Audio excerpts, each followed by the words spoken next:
wabarakatuh.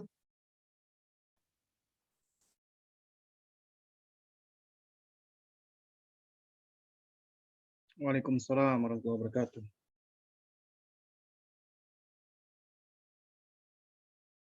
Baik, alhamdulillah telah hadir di tengah-tengah kita Al-Ustaz Abu Salma Muhammad. Ahlan wa sahlan ya Ustaz. Ahlan wa sahlan wa marhaban. Baik, insya Allah pada kesempatan malam ini kita akan sama-sama menyimak nasihat dan ilmu dari kajian beliau yang berjudul Menjadi Orang Tua Beruntung Dunia dan Akhirat. Kepada Al-Ustaz Abu Salma Muhammad, kami persilahkan. Naam. Jazakillah khairan. Bismillah. Innal hamdalillah nahmaduhu wa nasta'inuhu wa nastaghfiruh wa natubu ilayhi wa na'udzu billahi min syururi anfusina wa min sayyiati a'malina. May yahdihillahu fahuwal muhtad wa may yudlil falan tajida lahu waliyyan mursyida. Asyhadu an la ilaha illallah wahdahu la syarika lah wa asyhadu anna Muhammadan abduhu wa rasuluh la nabiyya ba'dahu amma ba'du. فإن أصدق الكلام كلام الله وخير الهدي هدي محمد صلى الله عليه وعلى آله وسلم وشر الأمور محدثاتها وكل محدثة بدعة وكل بدعة ضلالة وكل ضلالة في النار أما بعد. Para ummahat dan akhwat rahimani wa rahimakumullah. Ya, alhamdulillah kita bersyukur di malam ini kita diizinkan Allah untuk bersua ya, meskipun sempat ada miskomunikasi tadi ya, dikarenakan saya nggak ngeh ya kalau waktunya mulai 7:30 ya. Karena kajian saya kalau malam itu nyaris selalu dimulai jam 8 malam. Kenapa? Karena waktunya mepet kalau 7:30 dengan Isya. Ya. Nah, sehingga anggapan saya biasa kalau kajian malam kita mulai jam 8 malam ya. Nah, dan qadarullah tadi sempat dikira kajian akan diliburkan dikarenakan saya tidak hadir ya. Padahal jam 8 kurang saya sudah masuk di grup ya.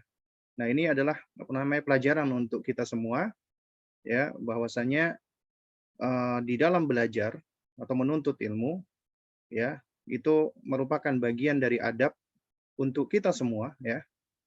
Adalah hendaknya kita menunggu ya sang guru ataupun ustadz ya. Ini bagian dari etika ataupun adab ya. Bahkan juga banyak ini dari guru-guru kita ya menceritakan ya bahwa suatu hal yang aib ya, manakala menghadiri majelis ilmu itu gurunya sudah hadir sementara murid-muridnya masih belum hadir ya. Nah, ini adalah di antara aib ya bagi para penuntut ilmu. Nah, tapi memang qadarullah wa masyafa'ala ya. Ini mungkin karena ada miskomunikasi ya. Dan juga saya juga sebenarnya tidak begitu maksudnya memperhatikan ya. Biasanya kalau buat flyer ya, sehingga juga terlewatkan ya. Karena memang sudah menjadi seperti adat ataupun kebiasaan ya. Kalau di malam hari kita mulai jam 8 malam ya. Nah, kecuali kalau waktu isyaknya itu mundur ya. Maju ya maksud saya. Nah, baik para akhwat dan ummahat yang dimuliakan Allah Subhanahu wa taala ya. Dengan keterlambatan kita ya kurang lebih hampir 15 menit ini mudah-mudahan tidak menyurutkan kita ya. Tidak membuat kita menjadi surut, menjadi kehilangan semangat untuk belajar, untuk menuntut ilmu. Karena sebagaimana kata Al-Hafidz Ibnu Qayyim rahimahullahu taala, bahwasanya manusia itu begitu berhajat ya dengan yang namanya ilmu, bahkan lebih berhajat daripada makan dan minum. Kalau makan dan minum itu manusia sudah cukup ya sehari 2 kali, tapi kalau untuk urusan ilmu itu kebutuhan manusia dengan ilmu itu adalah seiring dengan nafasnya. Ya, karena manusia nggak bisa lepas dari dari yang namanya ilmu. Nah, sehingga kita perlu untuk terus belajar. Dan di kesempatan ini ya, sebagaimana informasi yang telah disebarkan, kita akan membahas tentang bagaimana sih menjadi orang tua yang beruntung di dunia dan di akhirat. Ya, baik.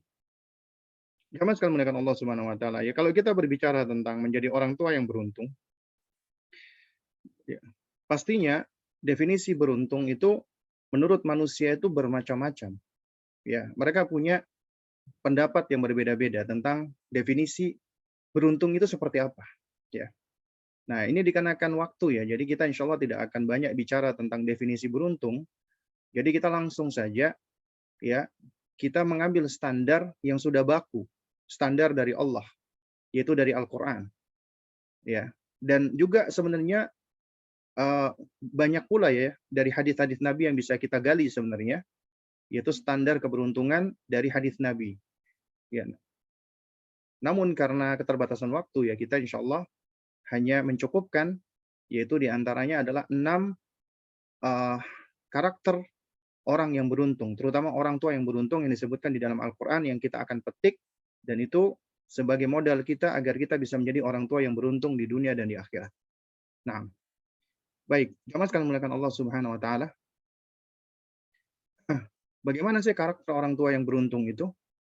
Ya, karakter orang tua yang beruntung ya, kita menengok dari Al-Qur'anul Karim bahwasanya Allah Subhanahu wa taala berfirman, "Ya ayyuhalladzina amanu ittaqullaha wabtaghu ilaihil wasilata wajahidu fi sabilih la'allakum tuflihun." Wahai orang-orang yang beriman, bertakwalah kalian kepada Allah. Nah, jadi ini kunci pertama, agar beruntung jadilah orang tua yang bertakwa kepada Allah Subhanahu wa taala. Apa yang dimaksud dengan takwa? Takwa itu ya di antara definisi yang disebutkan oleh para ulama adalah ya man ja'ala bainahu wa baina ghadabillahi wiqayatan. Ya, yaitu orang yang menjadikan antara dirinya dengan kemurkaan Allah itu adanya perisai, pelindung. Ya, dia berlindung dengan apa? Dengan melaksanakan perintah Allah dan menjauhi larangan Allah. Ya. Dan takwa itu merupakan kombinasi dari iman dan amal soleh. Ya, itulah takwa. Iman dan amal soleh apabila berkombinasi, maka itu menjadi takwa. Nah, jadi jika ingin menjadi orang tua yang beruntung, maka jadilah orang tua yang bertakwa. Karena insya Allah dari orang tua yang bertakwa, Allah akan berikan kemudahan bagi orang-orang tua yang bertakwa untuk mendidik anak-anaknya di atas ketakwaan. Wabtaghu ilaihil wasilah. Dan carilah wasilah atau jalan. Untuk apa? Untuk mendekatkan diri kepada Allah. Jadi orang tua yang beruntung adalah orang tua yang senantiasa mendekatkan diri kepada Allah. Dia mencari jalan. Tentunya jalan-jalan yang benar. Jalan-jalan yang dituntunkan oleh Rasulullah Sallallahu Alaihi Wasallam. Ya, jalan yang sahih. Ini menunjukkan bahwasanya orang tua yang beruntung adalah orang tua yang senantiasa berusaha untuk membangun koneksinya dengan Allah sebelum koneksi dengan selainnya. Dia berusaha untuk membangun alaqah agar dia dekat dengan Allah, bertaqarrub kepada Allah. Dia senantiasa mendekatkan dirinya kepada Allah. Karena dia yakin, ya, yakin bahwasanya man aslaha bainahu wa bainallah aslaha Allahu ma bainahu wa ghairuh, ya. Siapa yang memperbaiki hubungan dia dengan Allah, maka Allah akan membantu dia untuk memperbaiki hubungannya dengan selain Allah.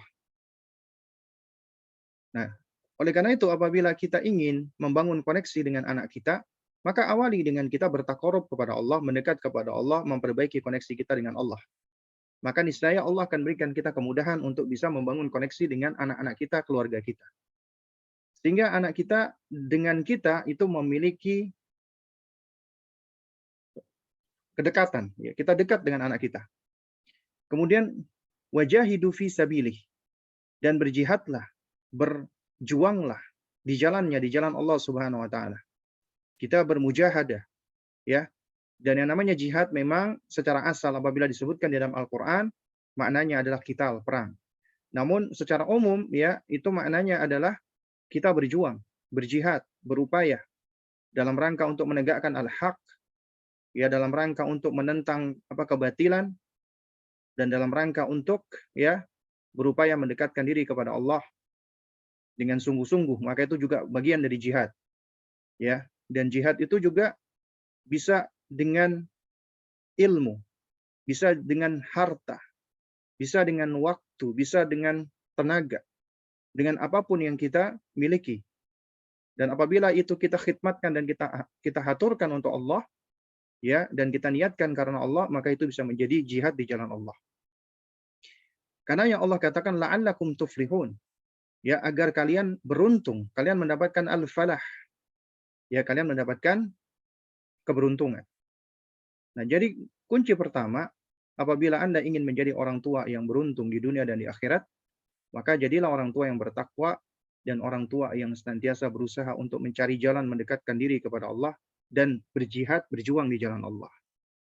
Kemudian karakter yang kedua, ya, adalah orang tua yang selalu mengingat nikmat Allah. Dan nikmat Allah itu begitu besarnya dan begitu banyaknya. Allah Subhanahu wa taala mengkaruniakan kepada kita banyak sekali nikmat. Ya, fa in ta'uddu nikmatallah fala tuhsuha. Apabila engkau berusaha untuk menghitung-hitung nikmat Allah, niscaya engkau nggak akan sanggup untuk menghitungnya. Ya, karena begitu banyaknya nikmat Allah. Kita nggak bisa untuk menghitung satu persatu. Jadi apa yang Allah berikan kepada kita jauh lebih banyak daripada apa yang kita haturkan untuk Allah. Apa yang kita khidmatkan untuk Allah. Apa yang kita berikan untuk Allah. Sementara Allah Maha Kaya, Allah nggak butuh dengan amal kita, dengan ibadah kita, dengan syukur kita, dengan aktivitas kita. Allah nggak butuh, Allah Maha Kaya. Ya. Nah, tapi Allah mencintai hamba-hambanya yang senantiasa bersyukur kepadanya. Dan di antara karakter orang beruntung adalah orang yang mengingat nikmat Allah. Sebagaimana Allah sebutkan di dalam surat Al-A'raf ayat 69, "Fadhkuru ala Allahi la'allakum tuflihun." Maka ingatlah akan nikmat-nikmat Allah agar kalian beruntung. Ya, kita mengingat dan menyebut nikmat-nikmat Allah, yaitu dengan cara mensyukurinya. Dan juga di dalam surat Ibrahim ayat 7, ya, ini adalah firman Allah Subhanahu wa taala yang seringkali kita dengarkan atau yang seringkali kita baca. Allah Subhanahu wa taala berfirman, "Wa id ta'adzana rabbukum la in syakartum la azidannakum wa la in kafartum inna adzabi lasyadid." Dan ingatlah ketika Rabbmu Allah Subhanahu wa taala memaklumatkan, la in syakartum, ya, sesungguhnya apabila kalian bersyukur tentunya kepada Allah, la azidannakum, ya. Sebenarnya, ya, ayat ini Allah bisa mempergunakan kata, ya, azidukum, aku tambah untuk kalian. Nah, namun di sini Allah gunakan ada dua huruf tambahan, huruf ziyadah, ya, yaitu huruf lam dan nun taukid dalam rangka menunjukkan penekanan. Ya, seakan-akan Allah ingin mengatakan siapa yang bersyukur, aku benar-benar akan menambahkan nikmat kepada kalian. Ditekankan oleh Allah. Ya, aku sungguh-sungguh dan benar-benar akan menambahkan nikmat tersebut. Ya. Walain kafartum, tapi kalau kalian kufur, inna adzabi lasyadid, sesungguhnya azabku amatlah pedih. Ayat ini mengajarkan kepada kita bahwasannya, ya, kunci agar kita mendapatkan tambahan kenikmatan dari Allah adalah dengan apa? Bersyukur kepada Allah Subhanahu wa taala, ya, bersyukur kepada Allah. Oh iya, afwan ya, sebelum kita mulai lagi, ini mau make sure, mau memastikan apakah yang saya screen share muncul nggak ya? Muncul Ustadz? Oh, muncul, baik ya. Baik. Iya. Nah, jadi untuk menjadi orang tua yang beruntung adalah orang tua yang selalu mengingat nikmat Allah dan selalu bersyukur kepada Allah. Ingat, pasangan kita adalah nikmat dari Allah, karunia dari Allah. Anak kita juga nikmat Allah, karunia dari Allah. Orang tua kita, rumah kita, semua yang ada itu nikmat, karunia dari Allah. Dan nikmat itu, ya, juga bagian dari ujian dari Allah Subhanahu wa taala. Jadi karunia dari Allah itu juga ujian. Nah, karenanya kita diajarkan oleh, ya, Nabiullah Sulaiman alaihissalam. Ketika Allah Subhanahu wa taala berikan kemampuan kepada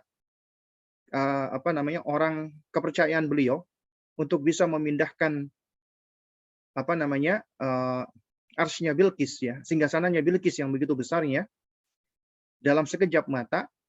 Ketika tiba-tiba Sulaiman alaihissalam melihat ada arsy-nya Bilqis, apa yang Sulaiman ucapkan? Nah, ini menjadi pelajaran bagi kita. Qala, beliau mengatakan, hadza min fadli rabbi. Ini adalah karunia dari Rabbku. Beliau mengakui dengan hati dan lisannya. Ini adalah karunia dari Allah, Rabbku. Ya. Ini nikmat dari Allah, karunia dari Allah, keutamaan dari Allah. Kemudian perhatikan apa ucapan beliau.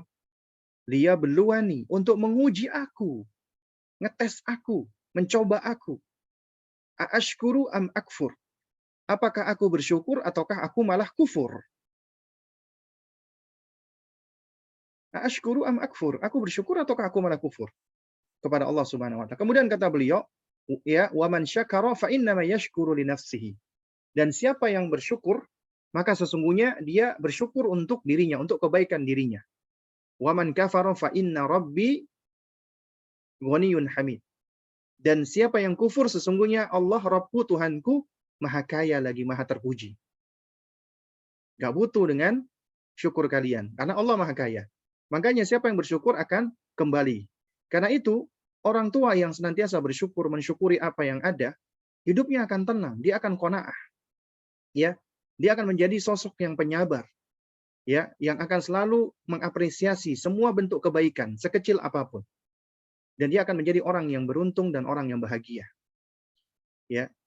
Dan anak-anak yang tumbuh dari orang tua yang seperti ini, mereka akan tumbuh dengan kondisi yang sama, kondisi yang baik, kondisi yang juga senantiasa mudah bersyukur, mudah mengapresiasi, qanaah dan seterusnya, ya. Nah, jadi jamaah sekalian menekan Allah Subhanahu wa taala, orang tua yang beruntung adalah orang tua yang selalu mengingat nikmat Allah. Bahkan di antara cara dan metode orang tua di dalam mendidik anak masih usia dini, perkara akidah, perkara tauhid, itu adalah dengan cara menumbuhkan syukur anak kepada Rabb-nya. Dengan cara apa? Yaitu mengajak mereka mengobservasi dan menstimulasi, ya, indera yang ada pada mereka, agar mereka mengenali dan memahami dirinya. Dari itu mereka akan memahami Rabb-nya. Dan mereka diajak untuk mengamati apa yang ada di sekelilingnya, ya, dalam rangka untuk apa? Untuk mengamati itu adalah tanda-tanda kebesaran Allah Subhanahu wa taala. Sehingga mereka akan semakin mengenal Allah dan semakin mencintai Allah. Dan itu akan menumbuhkan rasa syukur di dalam dirinya. Dan ini nggak mungkin bisa diraih kecuali oleh orang tua yang bersyukur kepada Allah Subhanahu wa taala. Nah, lalu kemudian karakter yang ketiga, orang tua yang beruntung adalah orang tua yang selalu mengingat dan menyebut Allahu Azza wa Jalla. Ya, selalu senantiasa banyak berzikir kepada Allah, mengingat Allah.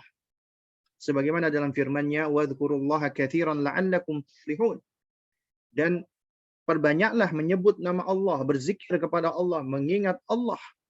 Ya, banyak-banyak agar kalian beruntung. Nah, sekali lagi Allah ingatkan, la'allakum tuflihun, agar kalian beruntung. Ini Allah sebutkan dalam surat Al-Anfal 45 dan surat Al-Jumu'ah ayat 10. Jadi, agar Anda bisa beruntung, agar kita semua bisa beruntung, banyak mengingat Allah, banyak menyebut Allah. Dan orang tua yang banyak berzikir, menyebut Allah Azza wa Jalla, itu akan menjadi contoh yang baik bagi anak-anaknya. Bahkan apalagi orang tua yang baru punya bayi, ketika dia banyak berzikir, maka itu akan merangsang dan menstimulasi pendengaran anak dengan kalimat-kalimat thayyibah, kalimat-kalimat baik. Dan itu akan merasuk ke dalam sanubarinya, merasuk ke dalam hatinya, merasuk ke dalam kolbunya, dan itu akan, ya, menyuburkan fitrahnya.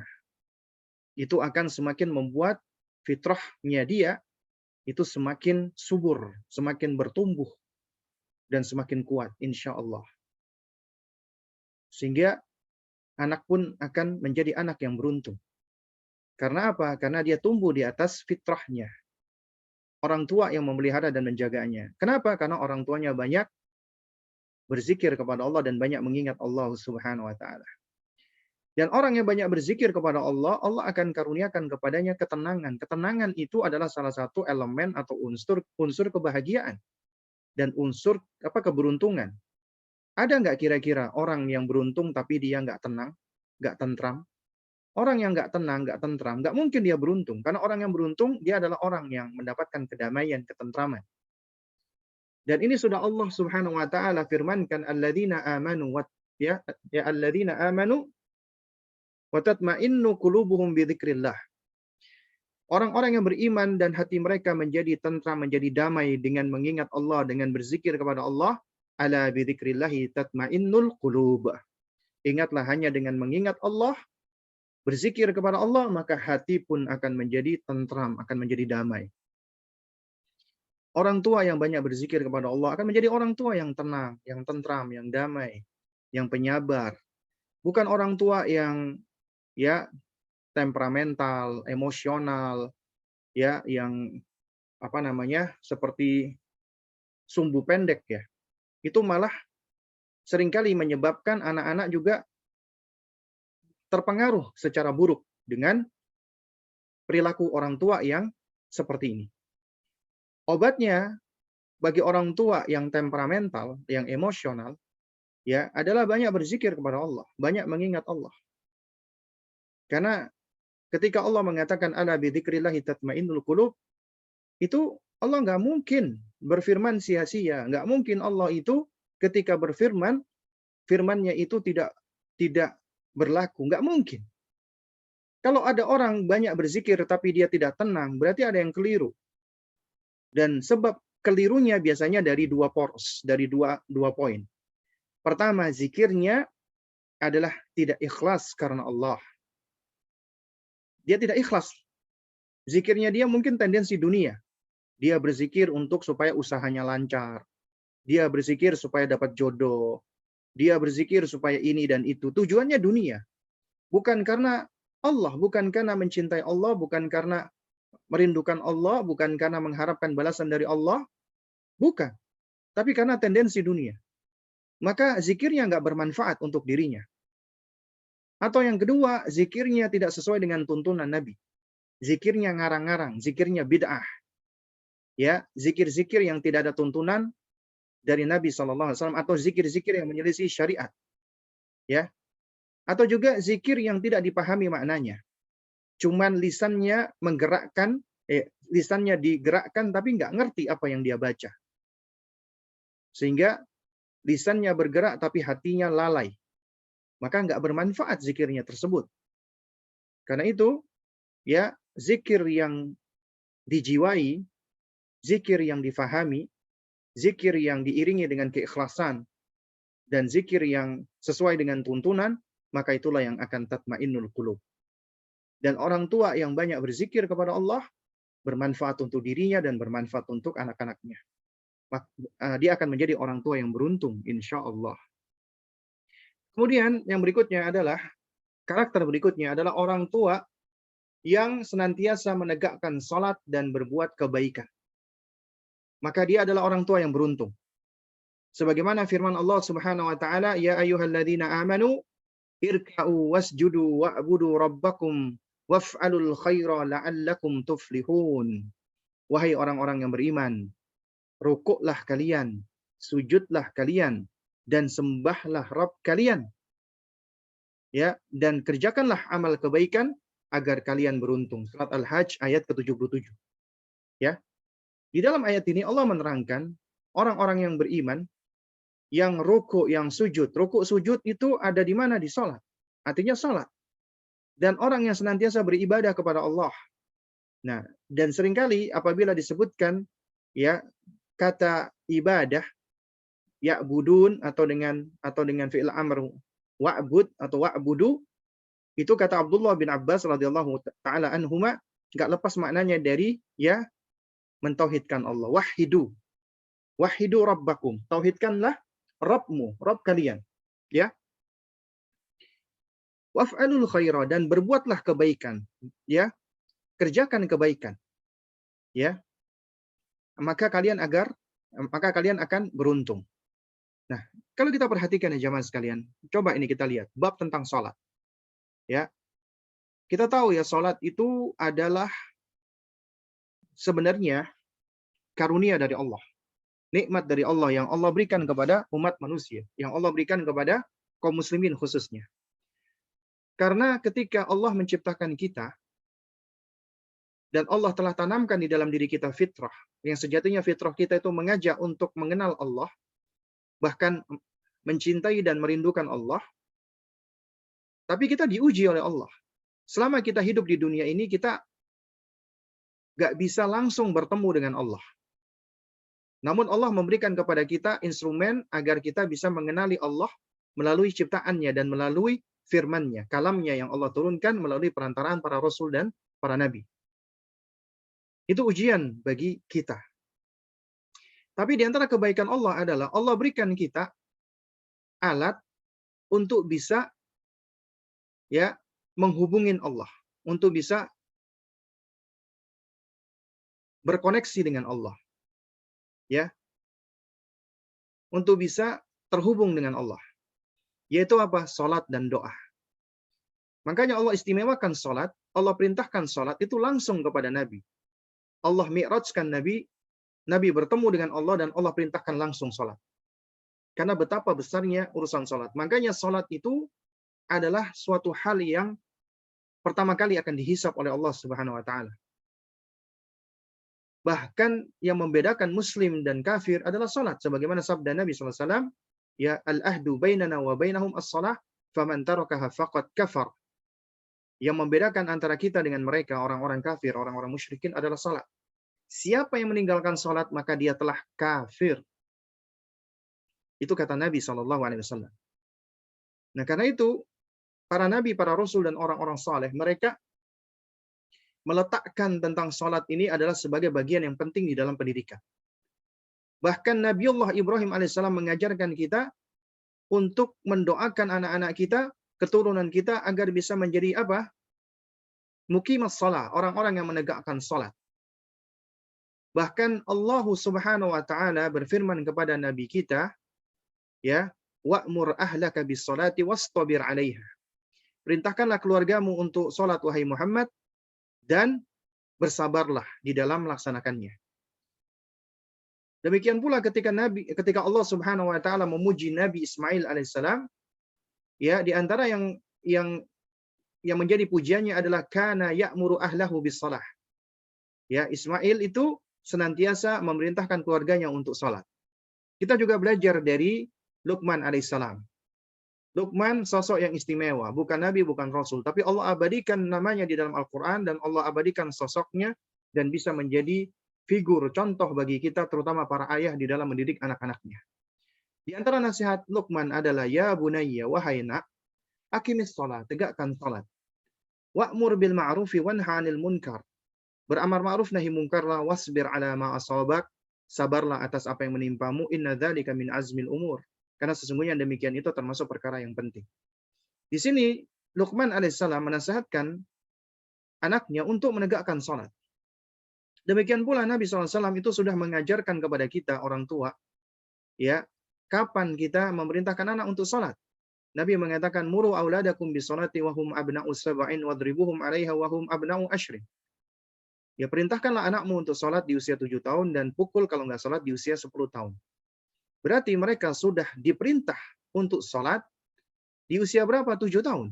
Kita sudah mengajarkan kepada mereka yang namanya mutlaqos shalah. Mutlaqos shalah artinya mengajarkan mereka sholat, tata caranya, kaifiatnya, dan segala hal yang dapat menjadikan sholatnya itu sah dan sempurna.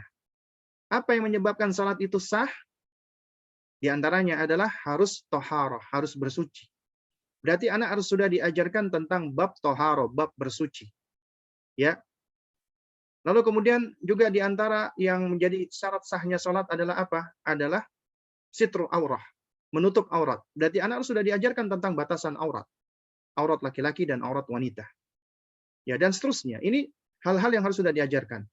Lalu, apa yang dilakukan untuk anak-anak yang belum usia 7 tahun? Ya, apakah mereka dibiarkan? Ataukah mereka tidak diperintah untuk sholat? Maka jawabannya adalah anak di bawah 7 tahun adalah mereka, ya, dibangun pondasinya untuk siap beribadah. Memang mereka belum diperintah untuk sholat, tapi mereka sudah dicontohkan oleh orang tuanya. Makanya orang tua yang menegakkan salat, maka dia akan menjadi contoh bagi anak-anaknya, menjadi teladan bagi anak-anaknya. Ya, karena apa yang dikerjakan oleh orang tua itulah yang akan ditiru umumnya oleh anak-anak.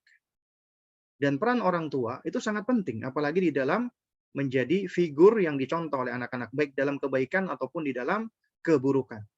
Karena yang orang tua yang mencontohkan kebaikan, mencontohkan ibadahnya, salatnya di hadapan anak-anaknya, maka niscaya itu akan mempengaruhi dengan pengaruh yang positif bagi anak-anaknya. Dan orang yang menegakkan salat akan beruntung. Demikian pula anak-anak ketika mereka belajar untuk salat, maka mereka akan menjadi anak yang beruntung insyaallah taala. Kemudian yang berikutnya adalah karakter berikutnya adalah orang tua yang beruntung adalah orang tua yang menegakkan amar ma'ruf nahi munkar. Ya, bagaimana firman Allah Subhanahu wa taala, "Wal takum minkum ummatun yad'una ilal khairi wa ya'muruna bil ma'rufi wa yanhauna 'anil munkar wa ulaika humul muflihun." Hendaknya ada di antara kalian segolongan orang yang menyeru kepada yang baik, yang mengajak kepada kebajikan, yang ma'ruf, ya, kepada al-khair, ya'muruna bil ma'ruf, mengajak kepada yang ma'ruf dan mencegah dari yang mungkar. Kemudian Allah terangkan, ya, karakter-karakter ini adalah karakternya orang-orang yang muflih, yang beruntung. Ulaika humul muflihun. Jadi orang muflih adalah orang yang mengajak kepada kebajikan, ya, yang menyeru kepada kebajikan. Kata para ulama, al-khair di sini artinya Islam, yang mengajak kepada Islam. Dan Islam itu fitrah. Dan mengajak kepada al-ma'ruf, mengajak kepada yang baik. Al-ma'ruf itu adalah segala sesuatu yang yang dinyatakan oleh Allah dan Rasulnya itu adalah sesuatu yang baik. Dan kemudian mencegah dari yang mungkar. Ini sebagaimana tadi, ya, kalau kita lihat nasihatnya Luqman, setelah perintah salat adalah wanha anil wa'mur bil ma'ruf wanha anil munkar, ya. Yaitu wahai nak, tegakkan salat dan beramar ma'ruf nahi mungkarlah. Juga demikian orang tua juga harus amar ma'ruf nahi mungkar, ya. Agar mereka menjadi orang tua yang beruntung. Kita lihat ya dalam surat At-Tahrim ayat 6 ya. Ini ayat yang sering kali kita dengarkan, bahkan kita hafal. Ya ayyuhalladzina amanu qu anfusakum wa ahlikum nar. Wahai orang-orang yang beriman, jagalah diri kalian dan keluarga kalian dari siksa neraka. Para ulama ahli tafsir ketika menerangkan tentang wa ahlikum, ya, mereka menukilkan perkataan para ulama salaf seperti Imam Hasan Al-Basri dan selainnya, ya. Itu mereka menerangkan wa ahlikum, engkau menjaga mereka, keluargamu dari neraka dengan cara apa? Dengan cara ta'muruhum, ya, bi ta'atillah. Perintahkan mereka fi ta'atillah, di dalam ketaatan kepada Allah. Wa tanhahum an ma'siyatillah, dan cegah mereka dari memaksiati Allah. Dan ini bukti dari cinta. Kalau Anda ingin tahu apa bukti dari cinta, konsekuensi dari cinta, tidak lain dan tidak bukan adalah nasihat dan amar ma'ruf nahi mungkar. Sungguh apabila ada orang dia mengatakan, aku enggan menasehati dia, aku nggak mau amar ma'ruf nahi mungkar dengannya. Kenapa? Nanti takut dia tersinggung, takut dia marah, takut dia nanti memutuskan hubungan dengan aku. Karena aku menasehati dia, karena aku beramar ma'ruf nahi mungkar dengan dirinya. Itu sejatinya Anda tidak menyayangi dia. Anda tidak mencintai dia. Karena kecintaan yang sebenarnya adalah ketika Anda tahu mereka salah, orang yang Anda sayangi salah, Anda nggak tinggal diam. Anda menginginkan kebaikan padanya, sebagaimana kebaikan yang ada pada diri Anda. Sehingga ketika dia keliru, Anda nggak biarkan dia. Anda ingatkan dia. Makanya dikatakan yang namanya ya as-sadiqu, ya, yang namanya as-sadiq, sahabat, teman, itu ya laisa man saddaqaka. Bukanlah orang yang selalu membenarkanmu. Ya. Tapi yang namanya as-sadiq adalah ya huwa man saddaqaka. Dia adalah orang yang jujur padamu. Dia jujur kalau engkau salah, dia katakan salah. Bukan orang yang selalu membenarkan semua perbuatanmu, menjustifikasi dan melegitimasi apa yang engkau lakukan. Itu bukan sahabat. Ya. Malah ini ya kelak akan menjadi musuh di hadapan Allah Subhanahu wa taala. Kalau kita mungkin menyebutnya apa? Frenemy. ya, teman tapi aslinya musuh, ya. Dikatakan teman tapi sejatinya musuh. Nanti di hari kiamat, ya, yauma idzin al-akhillau, ya, ba'dhum ba'dhan. Di hari itu yang namanya al-akhilla, ya, orang-orang yang dekat, sahabat-sahabat dekat, bahkan al-akhilla itu artinya orang-orang yang berkasih sayang, ya. Mereka satu dengan yang lainnya itu saling bermusuhan, saling menjauh dan saling bermusuhan. Nah, apalagi ketika kita bicara tentang anak kita ini, ya. Maka wajib bagi kita untuk beramar ma'ruf nahi mungkar, mengajak mereka kepada ma'ruf, mencegah mereka dari kemungkaran. Ya. Dan ini suatu hal yang harus. Dan ini adalah kunci keberuntungan. Kunci dari keberuntungan. Nah, kita lanjutkan lagi. Kemudian karakter yang berikutnya dari orang yang beruntung, orang tua yang beruntung adalah orang tua yang senantiasa berusaha untuk teguh dan bersabar di atas kesulitan, di atas ketaatan, ya. Sebagaimana firman Allah Subhanahu wa taala, "Ya ayyuhalladzina amanu isbiru wasabiru warabitu wattaqullaha la'allakum tuflihun." Wahai orang-orang yang beriman, bersabarlah engkau. Wasabiru, dan teguhkan kesabaranmu, kuatkan kesabaranmu. Udah sabar, disuruh kuatkan lagi kesabaranmu. Kemudian warabitu, dan bersiap siagalah engkau di perbatasan. Ya. Dan siapa yang melakukan ini, kata Allah, wattaqullah, bertakwalah kalian, la'allakum tuflihun, agar kalian beruntung. Yang namanya kesabaran itu kunci kesuksesan. Makanya dikatakan man sabara dhafira, siapa yang bersabar dia akan beruntung. Dia akan sukses. Karena tanpa kesabaran orang nggak akan sukses. Ya, orang akan kesulitan mendapatkan kesuksesan apabila dia tidak mau bersabar atau tidak bisa bersabar. Makanya sabar itu syarat kemenangan. Dan bahkan sabar itu adalah di antara rukun, ya. Apabila seseorang ingin mendapatkan kesuksesan, kebahagiaan, harus dengan kesabaran. Harus sabar, ya. Karenanya Luqman ketika menasihati anaknya tadi, ya bunayya aqimis sholata wa'mur bil ma'ruf wanha 'anil munkar wasbir 'ala ma asabak. Bersabarlah kamu atas apa yang akan menimpa kamu. Ya. Diperintahkan untuk bersabar. Dan sabar, ya jamaah sekalian, ini adalah sesuatu yang bisa dilatih. Ya, sehingga nggak ada alasan aku nggak bisa bersabar, aku ini sulit untuk bersabar. Karena sejatinya kesabaran itu bisa dilatih. Dan kunci untuk bisa melatih kesabaran itu adalah diawali dengan mengenali diri. Dan untuk bisa mengenali diri harus diawali dengan mengenali pencipta kita. Karena untuk bisa bersabar, sejatinya itu nggak lepas dari apa yang ada di dalam diri kita berupa perasaan dan emosi. Itu seringkali yang mencetuskan kita sehingga kita kehilangan kesabaran. Dan orang tua yang sabar, maka dia akan menjadi sosok yang disukai dan dicintai, terutama oleh anak-anaknya. Dan anak pun juga akan belajar untuk bersabar.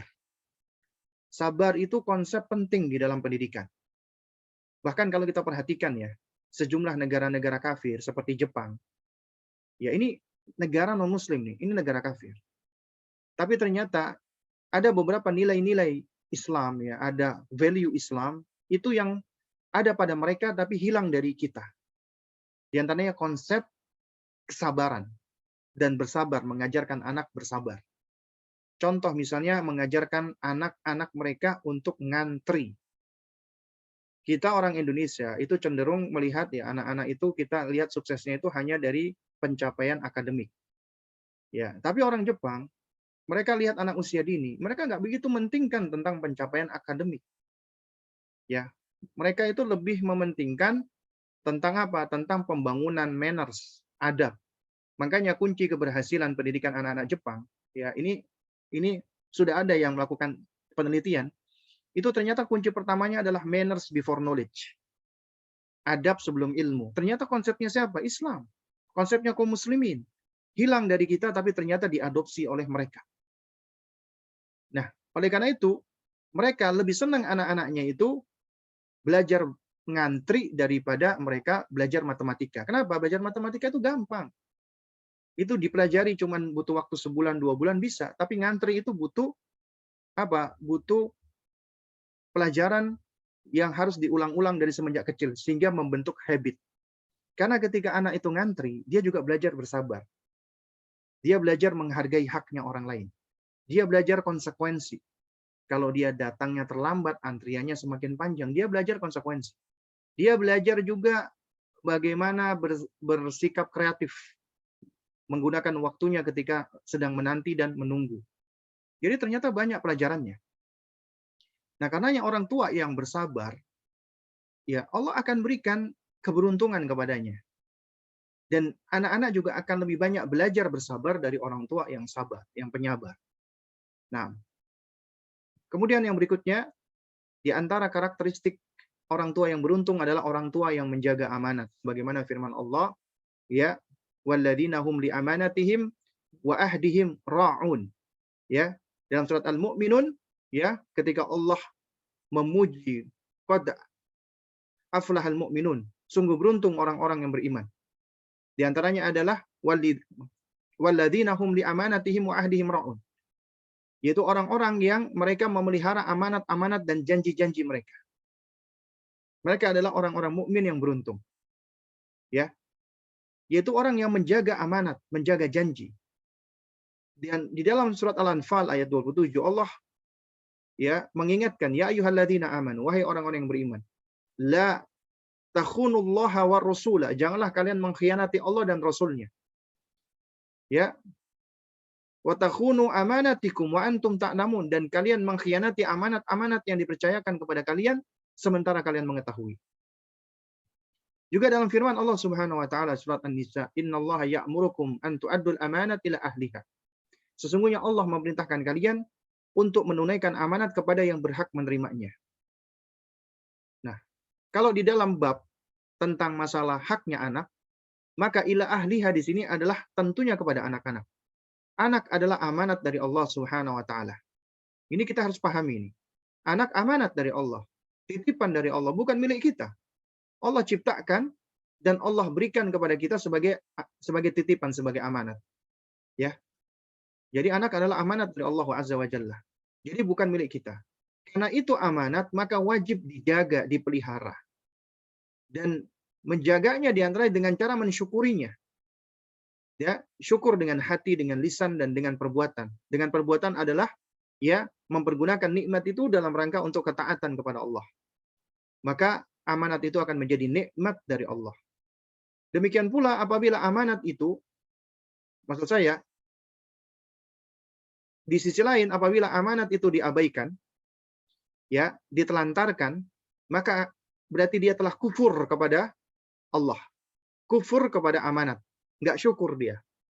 Dan amanat tadi akan menjadi nikmah, bencana, kesengsaraan bagi dirinya.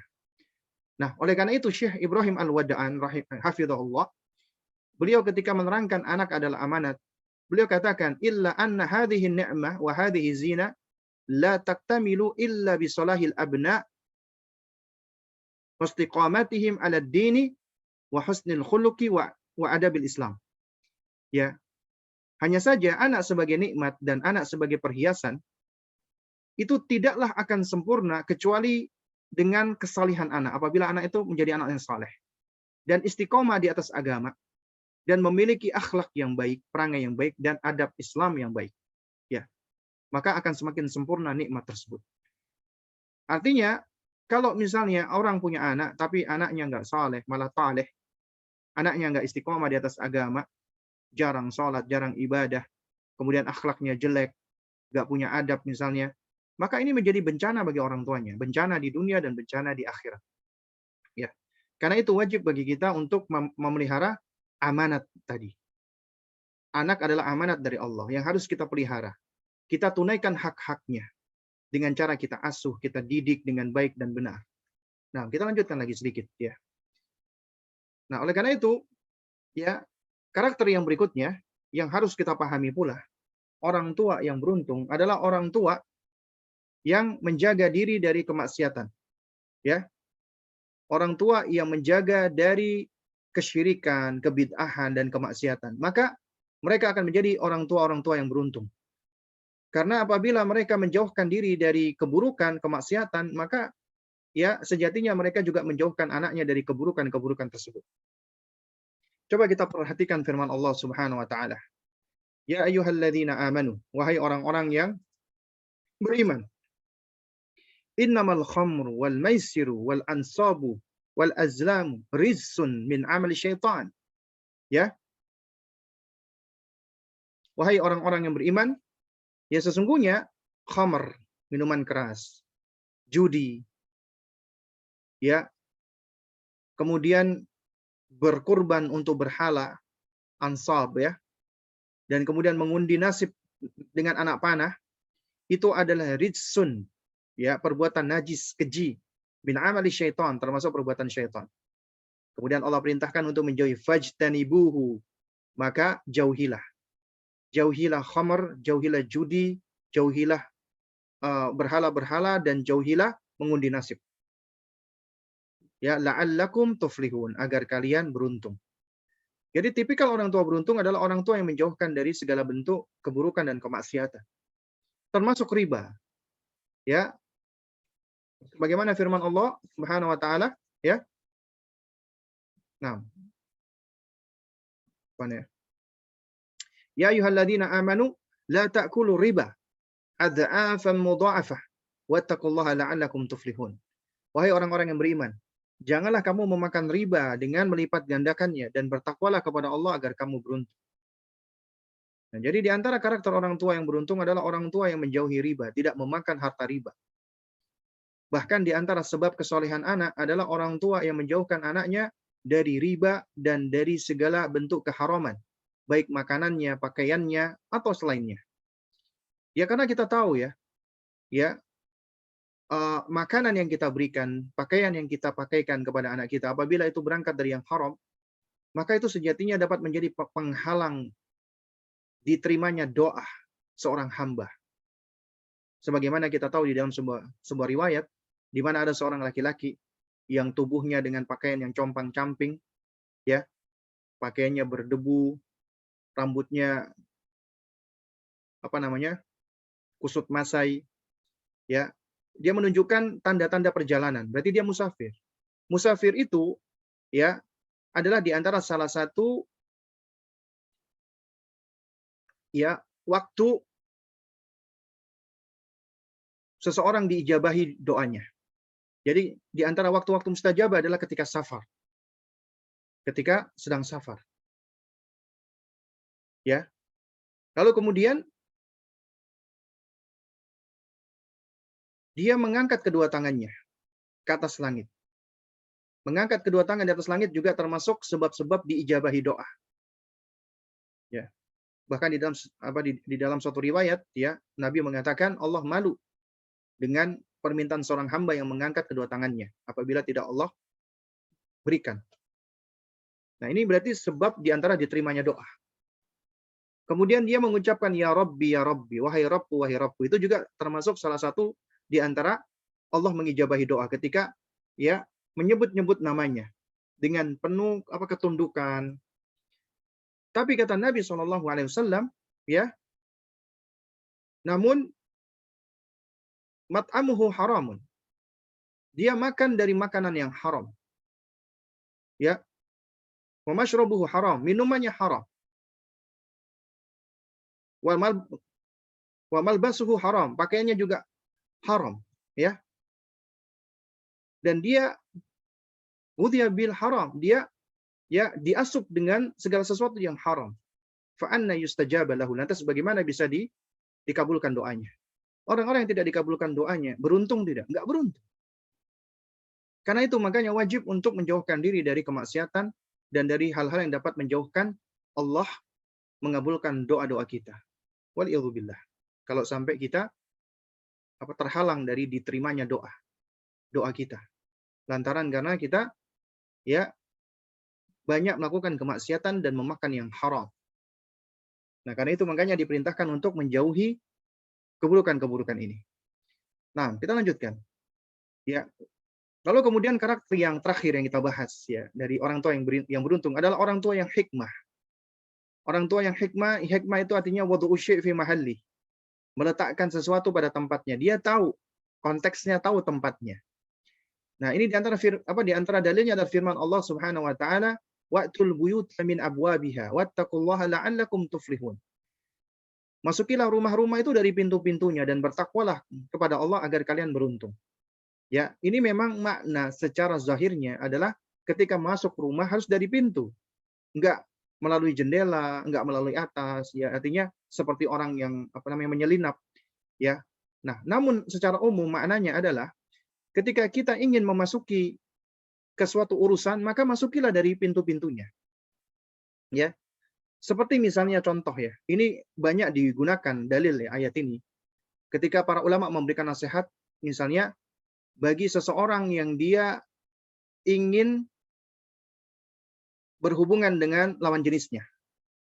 Seorang laki-laki yang tertarik dengan seorang wanita.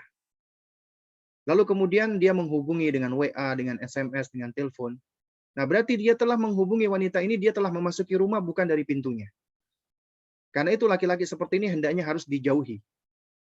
Ini ibaratnya seperti maling atau penyelinap. Kalau dia orang yang gentleman yang benar, maka dia harus memasuki rumah dari pintunya. Dia datangi orang tuanya, datangi ayahnya. Nah, makanya ulama banyak membawakan dalil ini, wa'tul buyuta min abwabiha, masukilah rumah dari pintu-pintunya. Ya, bukan malah menyelinap dari jalan-jalan yang lainnya. Dan ini juga sama, orang tua yang hikmah adalah orang tua yang mereka tahu ya, untuk meraih sesuatu harus melalui jalannya yang benar, jalannya yang tepat.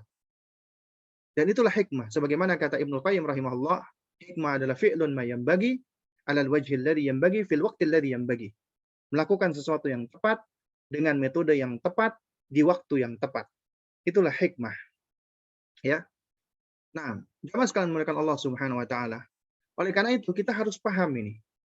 Ya, bahwasanya kita sebagai orang tua itu adalah sebagai penyebab baik dan buruknya anak. Ingat ya, sebab loh. Ya, bukan artinya secara mutlak ya, bukan. Tapi kita sebab. Sebab itu artinya ya sesuatu yang menjadi faktor sehingga mempengaruhi ya orang lain atau anak kita. Baik dalam hal kebaikan atau dalam hal keburukan, ya. Nah, ini bagaimana dikatakan ya bahwasanya innal aba hum ya ma'dinu salahil abna'i wa fasadihim wa sababu najahihim fid dunya wal akhirah au syaqaihim. Sesungguhnya orang tua itu adalah tambang kebaikan atau kerusakan bagi anaknya. Ya. Jadi orang tua itu adalah tambang kebaikan atau keburukan rusaknya anak. Ya. Dan juga orang tua adalah sebab keselamatan, kesuksesan anak di dunia dan di akhirat atau malah kesengsaraan mereka, kerugian mereka. Ya. Itu diantaranya oleh sebab orang tua. Nah, oleh karena itu dikatakan ya bahwasanya anna salaha wa fasadal abna yakunu awwalu ma yakunu minal aba. Sesungguhnya kesalihan dan kerusakan anak pertama kalinya itu disebabkan oleh orang tuanya.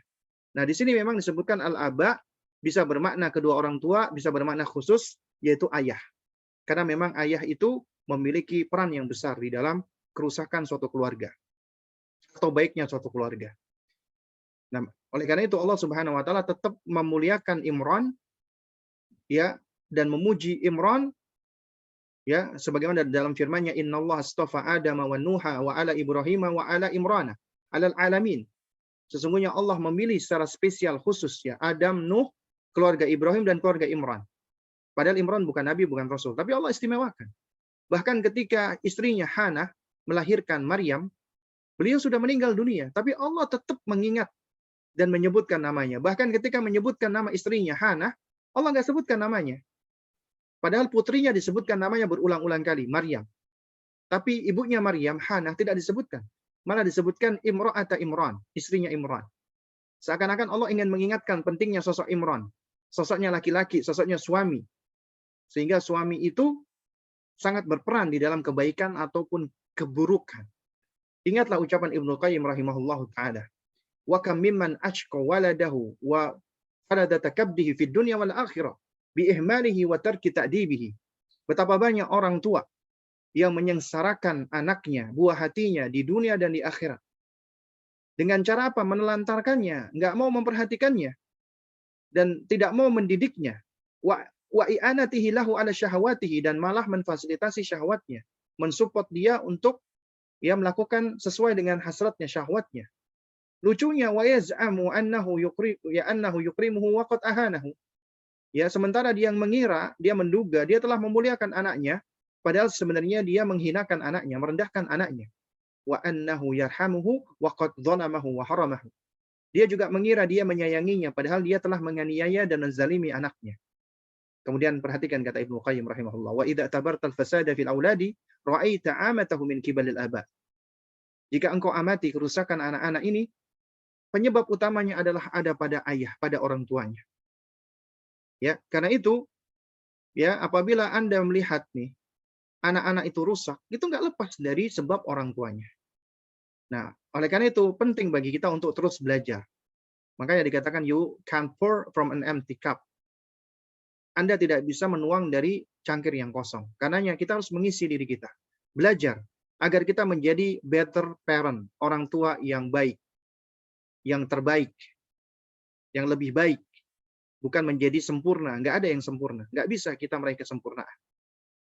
Dan dengan belajar kita akan bisa menjadi sosok yang bisa menuangkan sesuatu. Karena faqidu syai' la yu'ti. Orang yang tidak memiliki sesuatu nggak akan bisa memberi. Ya, makanya ibda' binafsika, mulai dari diri Anda. Karena dengan memulai dari diri Anda akan menjadi teladan, menjadi qudwah, menjadi uswah.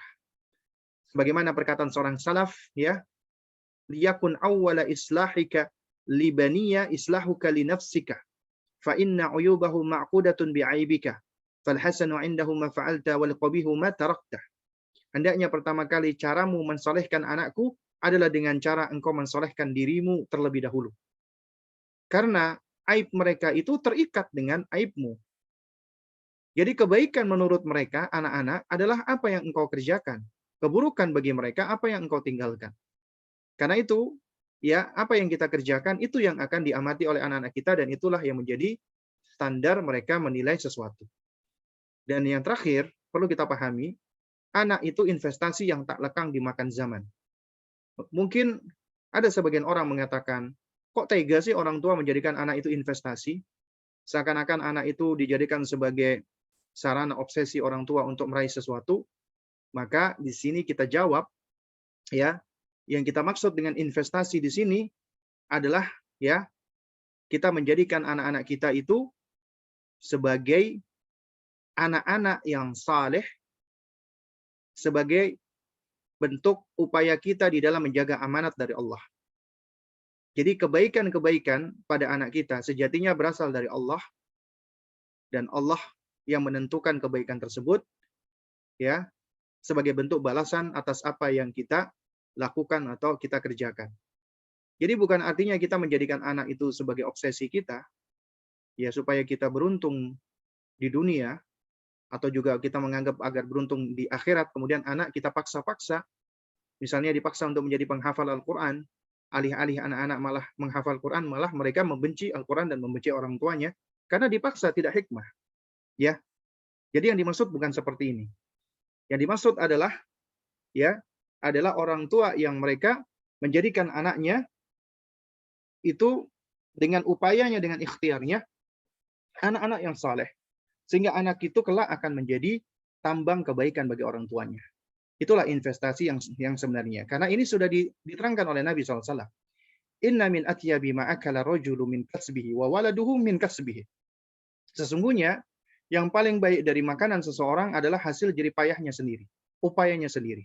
Dan anak merupakan jeripayah dari orang tua. Artinya, ya, keberhasilan anak, kesuksesan anak, kesolehan anak, itu memang adalah mutlak di tangan Allah. Tapi nggak lepas dari sebab upaya kita, jeripayah kita. Kita sebagai sebab, ya, bukan penentu, yang menentukan Allah. Tapi kita adalah sebab. Makanya Allah itu menciptakan segala sesuatu itu ada namanya sebab akibat. Ada hukum kausalitas, yaitu al-jaza'u min jinsil amal. Balasan itu sesuai dengan jenis amal. Ya, siapa yang menanam dialah yang memanen. Dan orang yang menanam apa namanya?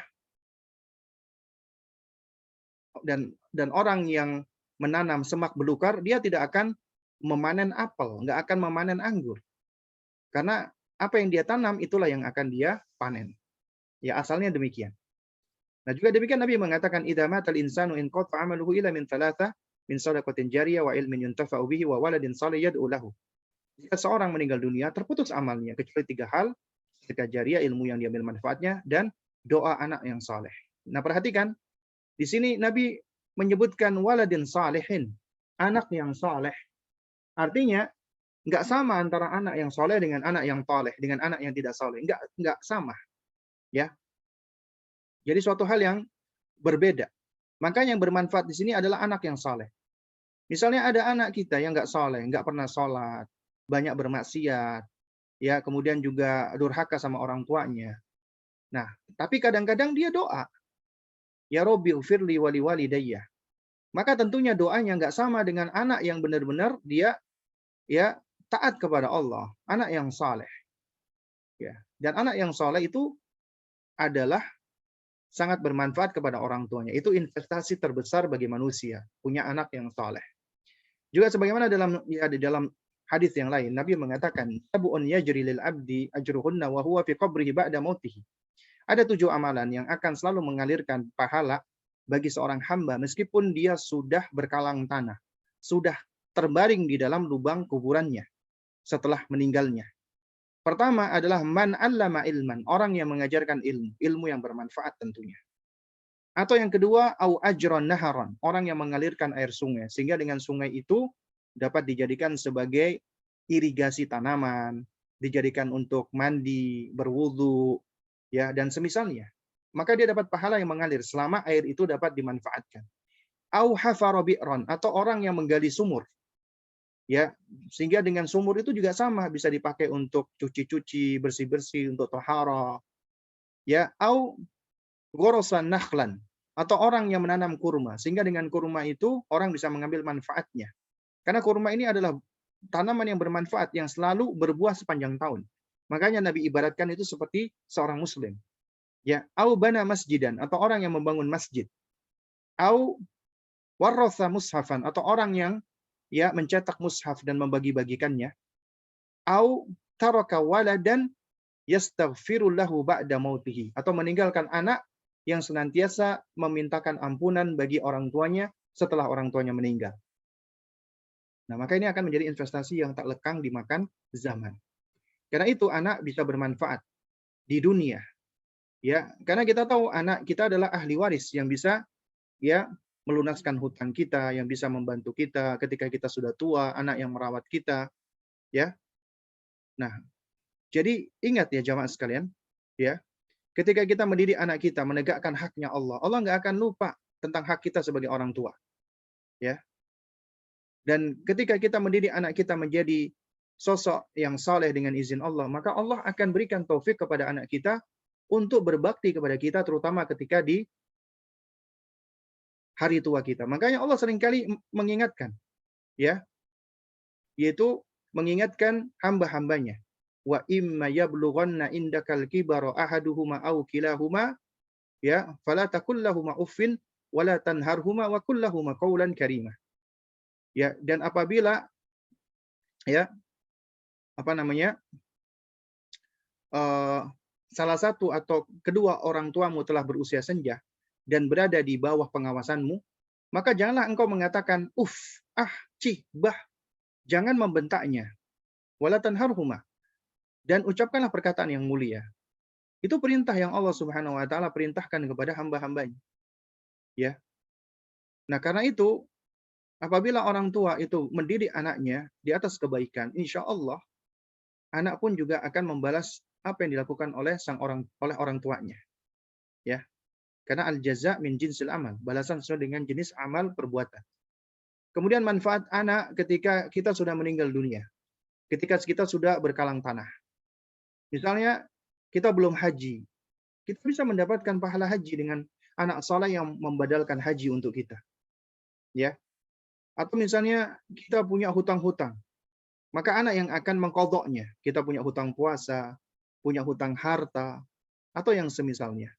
Ya. Kemudian juga ya anak-anak yang bersedekah dengan atas nama kita ketika kita sudah meninggal dunia. Maka akan bermanfaat untuk kita. Kita tahu ya bahwasanya orang-orang yang telah meninggal dunia, mereka itu menyesal dan menderita dan berangan-angan untuk dikembalikan ke dunia. Untuk apa? Agar bisa bersedekah. Dan alhamdulillah dia punya anak-anak soleh yang bersedekah dengan atas nama dia. Itu bermanfaat. Belum lagi anak yang selalu berdoa dan mendoakan untuk orang tuanya. Adapun di akhirat kelak nanti, maka ya anak yang senantiasa beristighfar itu bisa menggugurkan dosa-dosa kita hingga menyebabkan Allah mengampuni dosa kita dan menempatkan kita di surga dan bahkan mengangkat derajat orang tuanya di surga. Sebagaimana dalam hadis Nabi sallallahu alaihi wasallam, wa anna rajula la turfa'u darajatuhu fil jannah. Ada seorang laki-laki yang diangkat derajatnya di surga. Udah masuk surga diangkat lagi derajatnya. Dia bertanya, ya, wa anna li hadza, dari mana aku dapatkan ini ya Allah?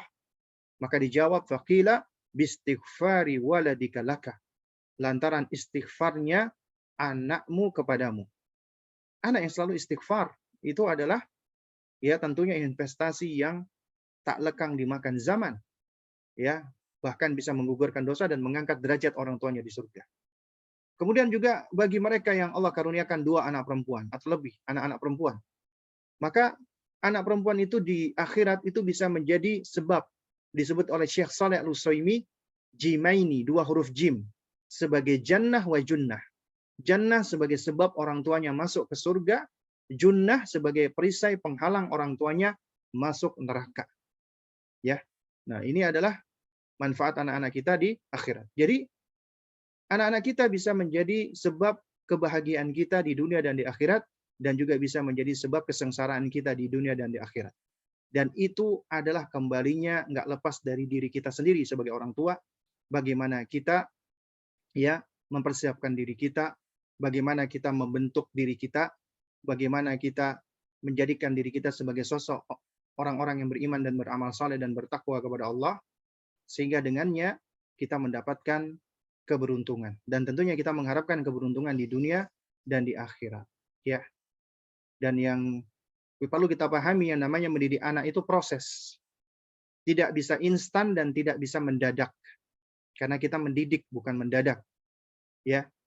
Jadi ingat, namanya tarbiyah itu adalah tablighu syai' ila kamalihi syai'an fa syai'an. Sebagaimana kata Imam Al-Baydhawi rahimahullah, menghantarkan sesuatu ya menuju kepada kesempurnaannya sedikit demi sedikit. Kalau kata Al-Imam Ar-Raghib Al-Asfahani adalah insya'u syai' ya halan fahalan ila haddit tamam. Menumbuhkan perilaku tahap demi tahap hingga mencapai tingkat optimalnya. Jadi harus mengikuti prosesnya tahap demi tahap, sedikit demi sedikit. Karenanya Syekh Ibrahim Al-Wada'an hafizahullah mengatakan yang namanya pendidikan itu haruslah at-tadarruj fit taghyir, bertahap di dalam melakukan perubahan. Wal bada'u bil ahammi fal muhim, dan memulai dari yang terpenting lalu yang penting. Yang paling penting dulu kemudian yang penting. Wa adamu istijalin nata'ij, dan tidak tergesa-gesa memetik hasil. Dan ingat, fatoriqul alf mil ya yubda'u bi khatwatin wahidah. Jalanan ribuan mil tetaplah diawali dengan 1 langkah kaki. Wa man sara 'ala darbi wasala. Siapa yang mau meniti jalannya, insyaallah dia akan sampai. Wa man adama qur'al bab yushiku an yuftah lah. Dan siapa yang selalu sabar mengetuk pintu, niscaya akan dibukakan baginya. Dan itulah pendidikan. Proses. Enjoy the process. Dan tugasmu wahai orang tua hanya ikhtiar, usaha, adapun hasil di tangan Allah. Sebagaimana kata Syekh Ibrahim Al-Wada'an hafizahullah, al-hidayatu bimakna taufiq laisat fi yadik. Hidayah taufik itu tidak berada di tanganmu. Wa innama biyadi man yahdi man yasha'u bifadlihi wa rahmatih. Namun Hidayah taufik itu berada di tangannya dia, Allah, zat yang memberikan hidayah kepada siapa saja yang ia kehendaki dengan keutamaan dan rahmatnya. Wa yudhillu man yasha'u bi'adlihi wa hikmatih. Dan ia menyesatkan siapa saja dengan keadilan dan hikmahnya. Wa inna ma'alaika hidayat ya wa inna ma'alaika hidayah ad-dalalah wal irsyad wan nusх wa taujih. Ya, yang engkau miliki hanya hidayah memberikan arahan, bimbingan, nasihat, dan wejangan saja. Anta abdun fakirun miskin. Anda adalah hamba yang lemah, yang miskin, yang fakir. La tamliku li nafsika haulan wala tulan. Anda sendiri pun enggak memiliki daya, tidak memiliki kekuatan untuk dirimu sendiri. Engkau enggak memiliki daya dan kekuatan terhadap dirimu sendiri. Wala tamlikuha li ghairika min babil aula. Apalagi terhadap selain dirimu, maka tentunya lebih utama lagi, engkau nggak akan sanggup lagi gitu. Fala ta'tamid ala nafsik, maka jangan bersandar kepada dirimu sendiri. Wala tarkun liqadratik, janganlah engkau juga bersandar kepada kekuatanmu sendiri. Wala tuthik bi ghairi rabbik, jangan engkau percaya kepada selain Rabbmu. Ya, wa tawakkal alaih, tapi bertawakkallah kepada Allah. Serahkan semua urusanmu hanya kepadanya. Wasta'in billah, dan mintalah pertolongan hanya kepadanya. La haula wala quwata illa billah. Tidak ada daya, tidak ada kekuatan kecuali dengan pertolongan Allah. Jika kita lakukan ini semua, insya Allah kita akan menjadi orang tua yang beruntung di dunia dan di akhirat, dan kita hanya bisa berusaha, adapun hasilnya di tangan Allah Subhanahu wa taala. Mudah-mudahan ini bisa menjadikan kita orang tua yang beruntung di dunia dan di akhirat. Wallahu taala a'lam bissawab. Nah,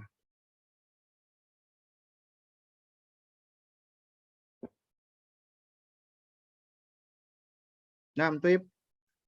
Jadi, Baik, alhamdulillah. Jazakumullahu khairan kepada Al-Ustaz Abu Salma Muhammad, hafizahullah ta'ala, yang telah menyampaikan materinya.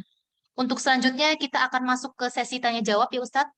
Jika ada yang ingin bertanya, dipersilahkan untuk mengirimkan pertanyaan ke room chat Zoom everyone, tidak mengirim japri atau DM. Jadi kepada para audiens yang ingin mengajukan pertanyaan, silahkan mengirimkannya ke room chat.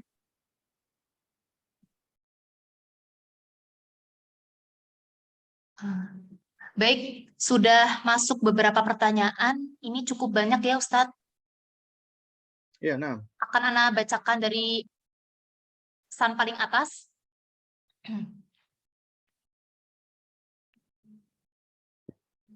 Assalamualaikum warahmatullahi wabarakatuh.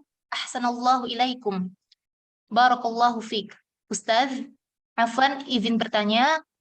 Ustadz, Ana dahulu sejak kecil hingga Ana menikah dan dikaruniai anak, Ana sering durhaka kepada kedua orang tua Ana. Dan kini hidup Ana berantakan. Ana pisah dengan suami Ana yang pertama. Lalu Ana menikah kedua kalinya. Kini suami Ana pergi entah kemana tiada kabar. Ana saat ini terkena gangguan jin khodam dan belum keluar dari tubuh Ana. Ana jadi temperamen dengan kedua anak Ana. Bagaimana Ustadz?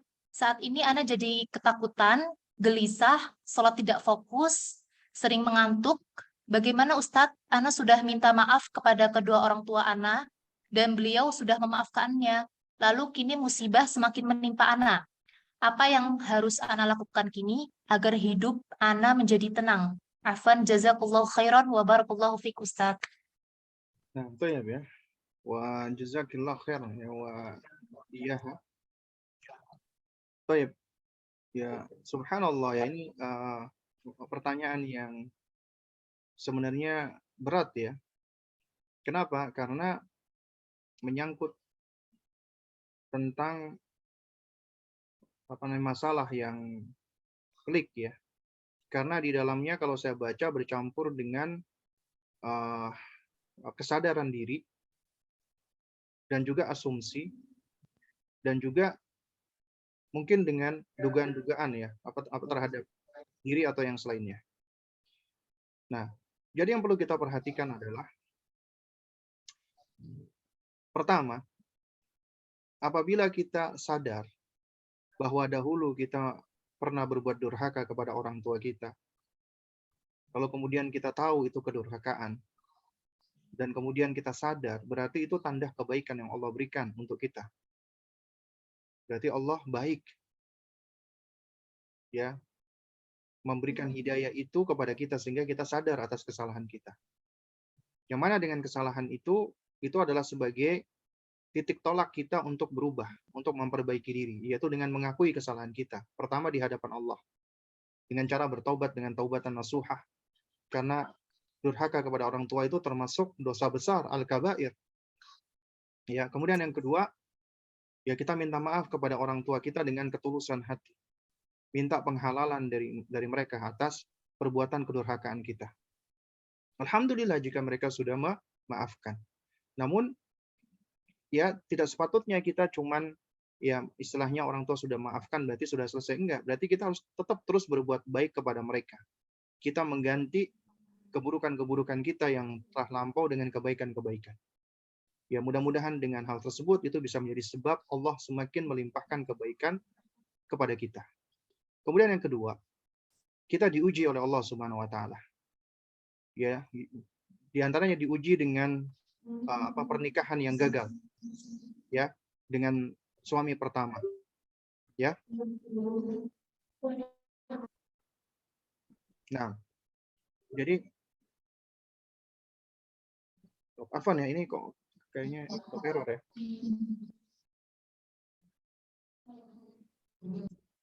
Nah, lalu kemudian yang kedua, kita diuji oleh Allah Subhanahu wa taala dengan ujian yaitu gagalnya atau rusaknya hubungan kita dengan suami kita. Ya. Dengan suami yang pertama pisah. Kemudian dengan suami yang kedua juga kita ditinggal, pergi ya. Nah, ini berarti ujian dari Allah.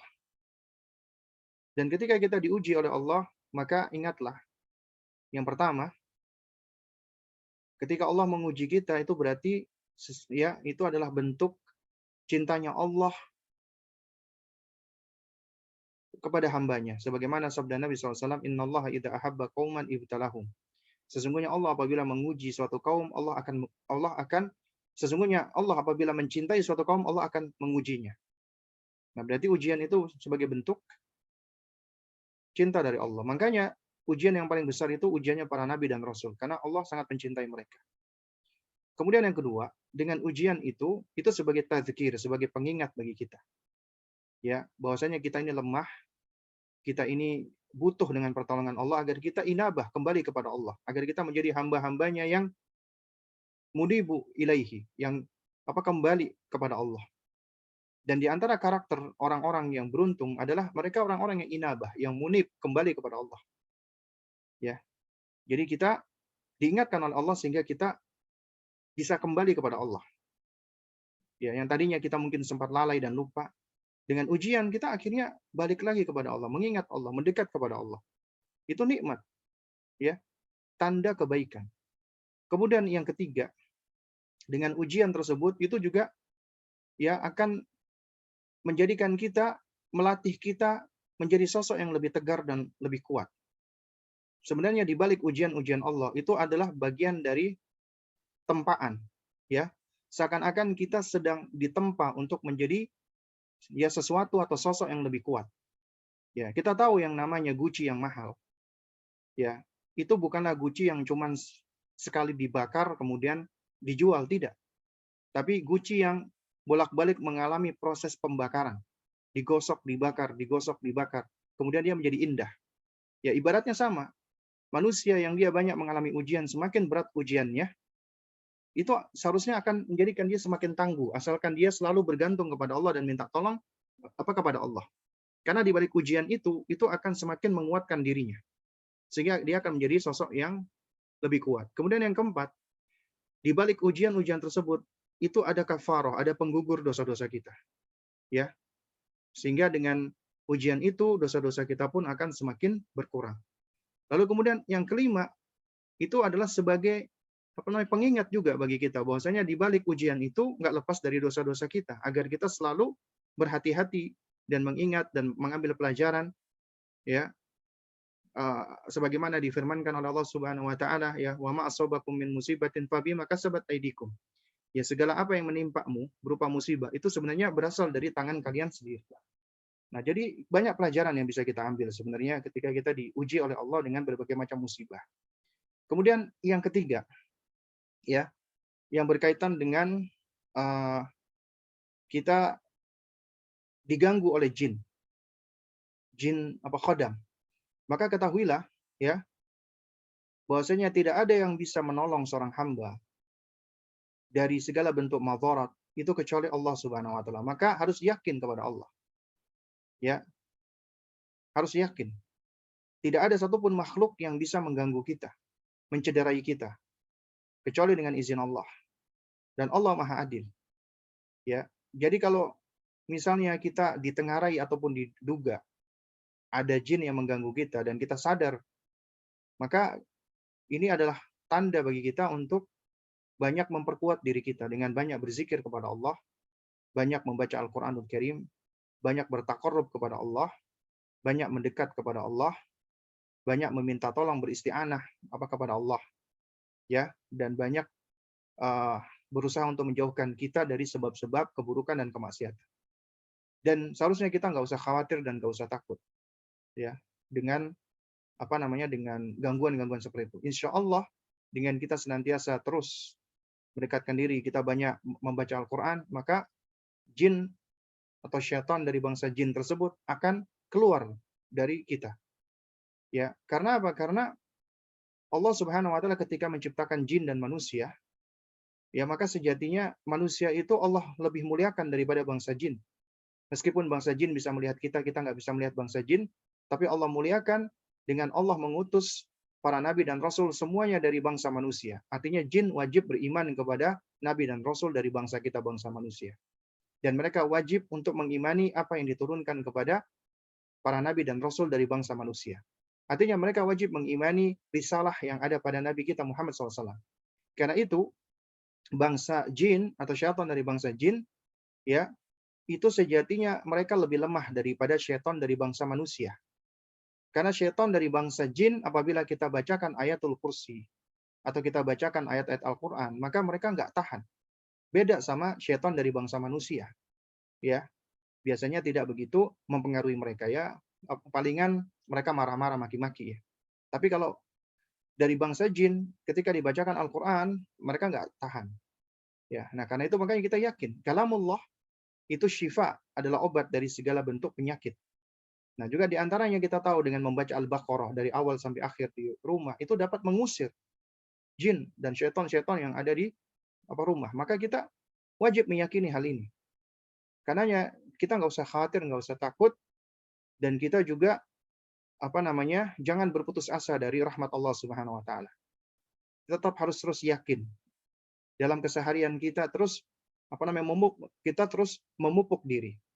Nasihat saya bagi sang penanya adalah ketika Anda hendak tidur, maka hendaklah Anda berwudu, kemudian Anda menghisap diri Anda, bermuhasabah, banyak beristighfar atas dosa-dosa, kemudian banyak berzikir kepada Allah, baca Al-Qur'anul Karim, kemudian baca doa hendak tidur, lalu kemudian setelah itu Anda banyak berzikir atau tilawatul Quran atau mendengar Al-Quran hingga Anda tidur. Dan ketika Anda bangun lagi, ya, ketika Anda bangun juga awali dengan bersyukur kepada Allah, bertahmid kepada Allah, alhamdulillahilladzi ahyana ba'da ma amatana wa ilaihin nusyur.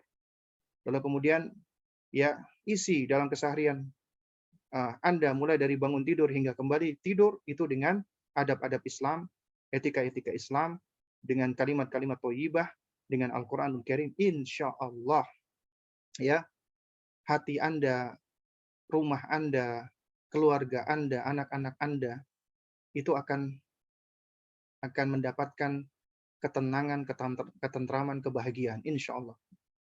Jadi yakini itu. Dan kita jauhkan semua keburukan-keburukan yang ada di rumah. Misalnya ada gambar-gambar makhluk bernyawa yang dipajang, ada alat-alat musik, kemudian ada ada alat-alat yang bisa menjatuhkan kepada kemaksiatan, itu singkirkan dulu semuanya. Dan kemudian hidupkan rumah dengan tilawatul Quran, dengan zikir. Jadikan rumah itu rumah yang hidup dengan zikir dan bacaan Al-Quran dan doa dan sholat dan ibadah. Apalagi Anda wanita, maka hidupkan dengan sholat. Ya, sholatlah di rumah Anda. Karena itu yang lebih utama bagi seorang wanita. Dan terus memperbanyak doa kepada Allah, cari waktu-waktu mustajabah, minta kesembuhan kepada Allah, minta pertolongan kepada Allah, ya, agar dijauhkan dari segala bentuk keburukan-keburukan, karena sejatinya nggak ada yang bisa menolong Anda, ya, kecuali hanya Allah. Suami Anda nggak bisa menolong Anda, saya nggak bisa menolong Anda, Ustadz yang Anda minta tolong juga nggak bisa menolong Anda. Siapapun dari makhluk sebenarnya nggak bisa menolong Anda. Satu-satunya yang bisa menolong Anda hanyalah Allah Subhanahu wa Ta'ala. Nah, oleh karena itu, makanya jadikan ujian ini adalah sebagai sarana untuk semakin mendekat kepada Allah, semakin bermunajat kepada Allah, semakin mendekat kepada Allah, semakin menunduk kepada Allah, ya, semakin kita, ya, menguatkan betapa butuhnya kita dengan Allah. Ya, kita menghinakan diri di hadapan Allah. Insyaallah taala Allah mencintai hamba-hambanya yang demikian, dan Allah akan memberikan pertolongan. Ya, Allah akan menolong hamba-hambanya. Allah tidak mungkin mengabaikan dan meninggalkan hamba-hambanya. Asalkan Anda yakin, Anda percaya, dan itu semua tentunya digerakkan dengan keimanan kita kepada Allah Subhanahu wa Ta'ala. Wallahu a'lam bishawab.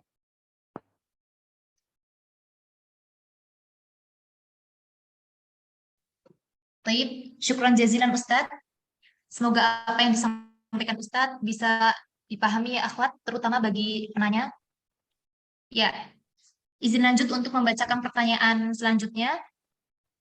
Ustadz, bagaimana sikap saya menghadapi anak yang diuji dengan sakit ODS yang memiliki halusinasi? Anak tersebut sudah usia 40 tahun lebih, sampai sekarang juga belum menikah, karena punya sakit seperti itu. Bahkan masih susah disuruh sholat. Bagaimana ya Ustadz? Qadarullah, saya juga sudah single parent. Mohon nasihatnya, jazakumullahu khairan. Usianya 40 tahun. Iya, 40 lebih Ustadz. Nah, baik ya. Jadi sebenarnya ini tadi anaknya menderita apa tadi? Penyakit ODS, terus memiliki halusinasi. ODS itu berarti ini ya, apa namanya? Biasa lupa kepanjangannya juga itu. Apa namanya? Obsesif itu ya. Gangguan jiwa seperti itu, Ustaz. Gangguan kejiwaan. Bukan ini ya, bukan apa namanya? Obsesif disorder, apa namanya? Kompulsif gitu, bukan ya? Orang dengan skizofrenia, Ustaz. Orang dengan Skizofrenia. oh, nah, toyib. Ini jadi bukan ini ya, bukan. Oh, itu apa namanya? OCD ya, kayak apaan itu? Beda berarti ya. Nah, jadi orang-orang yang mengalami gangguan kejiwaan, yang pertama ya, Allah Subhanahu wa Ta'ala menciptakan penyakit. Penyakit itu bisa menyerang fisik kita, bisa menyerang hati kita, bisa menyerang mental kita, dan termasuk kejiwaan kita. Dan semua penyakit yang Allah Subhanahu wa Ta'ala turunkan itu ada obatnya. Meskipun pengetahuan manusia begitu terbatas. Dan termasuk penyakit kejiwaan. Ya. Nah, jadi seorang muslim ketika dia diuji dengan penyakit, ya, dengan penyakit apapun itu, maka dianjurkan baginya untuk dia berikhtiar mencari kesembuhan. Ya, mencari kesembuhan. At-tadawi istilahnya. Nah, mencari kesembuhan ini tentunya harus dengan cara-cara yang dibolehkan atau cara-cara yang disyariatkan. Kita menyebutnya dengan akhdul asbab, mengambil sebab kesembuhan. Mengambil sebab-sebab kesembuhan itu ada cara yang dibolehkan, ada cara yang diharamkan. Yang diharamkan ya misalnya datang ke orang pinter dalam tanda kutip ya, datang ke dukun atau datang ke apa namanya istilahnya orang-orang yang melakukan terapi-terapi tapi dengan cara-cara yang menyimpang, dengan maksiat, dengan bantuan jin, dengan sihir, maka itu semua haram hukumnya. Nah, tapi diperbolehkan kita untuk mengambil sebab dengan mengambil pengobatan yang memang terbukti secara medis, secara saintifik. Pengobatan tersebut itu bisa dibuktikan ya, memiliki keampuhan atau khasiat di dalam pengobatan. Maka kita boleh. Nah, termasuk diantaranya datang ke psikiater bagi mereka yang mengalami gangguan kejiwaan atau penyakit jiwa. Maka boleh datang ke psikiater sebagai bentuk ikhtiar. Ikhtiar dalam hal duniawi. Tapi jangan lupa ikhtiar dalam hal mengambil sebab syar'i. Bagaimana itu dengan cara kita banyak tilawatul Quran, membaca Al-Quran. Karena Allah menurunkan Al-Quran itu adalah sebagai syifa. Syifa'un likulli da', obat segala bentuk penyakit. Dan juga huda, petunjuk, nur, cahaya. Maka kita wajib meyakini itu. Karenanya, ya, ruqyah syar'iyyah, meruqyah dengan bacaan Al-Quran, itu juga adalah termasuk salah satu sebab kita berobat dengan cara-cara yang syar'i. Sayyidina Abu Bakar radhiyallahu taala anhu ketika beliau disengat ya, oleh hewan berbisa, beliau membaca dengan surat Al-Fatihah.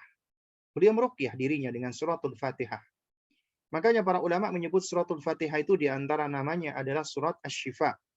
Surat yang dapat menjadi sebab pengobatan, datangnya kesembuhan dari Allah. Maka hendaknya seseorang itu dia meruqyah, paling utama dia meruqyah dirinya sendiri. Anda sakit perut, Anda boleh Anda meruqyah, Anda usap-usap perut Anda sambil Anda baca Al-Qur'an, baca Al-Fatihah atau baca surat-surat lainnya. Kemudian misalnya tulang Anda linu, kemudian kepala Anda sakit, yaitu ruqyah syar'iyyah. Yang paling baik adalah mengkombinasi antara sebab dunia dan sebab akhirat. Jadi di-combine. Selain kita berobat, kita minum obat, kita juga ruqyah. Kita juga banyak bersedekah. Kita juga banyak berdoa kepada Allah. Itu sebab-sebab syar'i. Allah mendatangkan kesembuhan. Kemudian setelah itu kita sabar, ya, sabar kepada Allah. Nah, adapun tadi si anak yang mengalami gangguan kejiwaan, misalnya skizofrenia misalnya, maka wallahu a'lam bishawab ya. Ini adalah ranahnya orang yang memang pakar tentangnya. Karena memang kita nggak bisa pungkiri ada yang namanya gangguan kejiwaan, penyakit kejiwaan itu ada, dan itu memang ada spektrumnya ya, ada tingkatan-tingkatannya, ada level-levelnya. Nah, intinya apabila penyakit kejiwaan dia itu sampai menghilangkan akalnya, dia nggak sadar dengan apa yang dia lakukan, wallahu a'lam bishawab ya, maka ketika dia kehilangan kesadaran, ya mudah-mudahan dia ma'fu, mudah-mudahan dia dimaafkan oleh Allah Subhanahu wa taala karena dia nggak sadar melakukannya. Karena syariat itu diletakkan kepada akal. Makanya anak-anak kecil yang belum sempurna akalnya, orang-orang gila, ya ini mohon maaf ya, orang-orang gila sampai dia sembuh, orang yang pingsan sehingga dia siuman, orang yang tidur hingga dia bangun, maka dia terlepas dari taklif. Pena terangkat darinya, al-qalam terangkat darinya. Dia tidak berdosa. Ma'fu, diampuni dan dimaafkan. Ya, asalkan memang kondisinya dia tidak sadar atas apa yang dia lakukan. Ya juga sama orang tua yang mengalami demensia, sudah pikun. Dia lupa waktu, disorientasi, ya, kemudian juga gerakan sholat dia lupa. Maka ya, wallahu a'lam bishawab ya, ini juga dari yang saya pahami dari keterangan para ulama, maka orang-orang tua seperti ini maka dia sudah lepas dari taklif. Maka dia sudah tidak mengapa misalnya dia nggak sholat, nggak berpuasa, atau misalnya dia sudah ngomong yang nggak ngomong ngelantur meskipun itu yang diomongkan adalah hal-hal yang jelek ataupun yang buruk ya. Ya itu ketika dia udah kondisi akalnya sudah tidak sempurna maka sudah terangkat pena darinya. Nah, intinya adalah kalau kita diuji oleh Allah dengan anak seperti itu, maka kita bersabar, berihtisab, mengharap balasan dari Allah agar Allah ganjar kesabaran kita dengan pahala dari Allah, dan kita terus bersabar membersamai sang anak, terus mengarahkan sang anak Dan kita sembari terus berdoa meminta kepada Allah agar Allah memberikan taufiknya, Allah memberikan kesembuhan. Selebihnya serahkan kepada Allah Subhanahu wa taala. Ingat, Allah nggak akan menyia-nyiakan segala bentuk perbuatan hamba. Ya, meskipun itu tanpa remeh dan kecil, Allah nggak akan lupakan itu. Allah nggak akan sia-siakan itu. Ya, semua perbuatan kita besar atau kecil itu semuanya akan dibalas oleh Allah, akan diganjar oleh Allah Subhanahu wa taala. Ya. Nah, juga demikian ketika kita diuji dengan anak seperti itu, maka kita tetap terus bersabar. Kita terus ingatkan. Selebihnya dia mau terima atau enggak, dia mau mengikuti perintah kita atau tidak, maka itu di luar dari kemampuan kita. Wallahu a'lam bishawab. Nah. Baik, syukran jazilan ya Ustaz.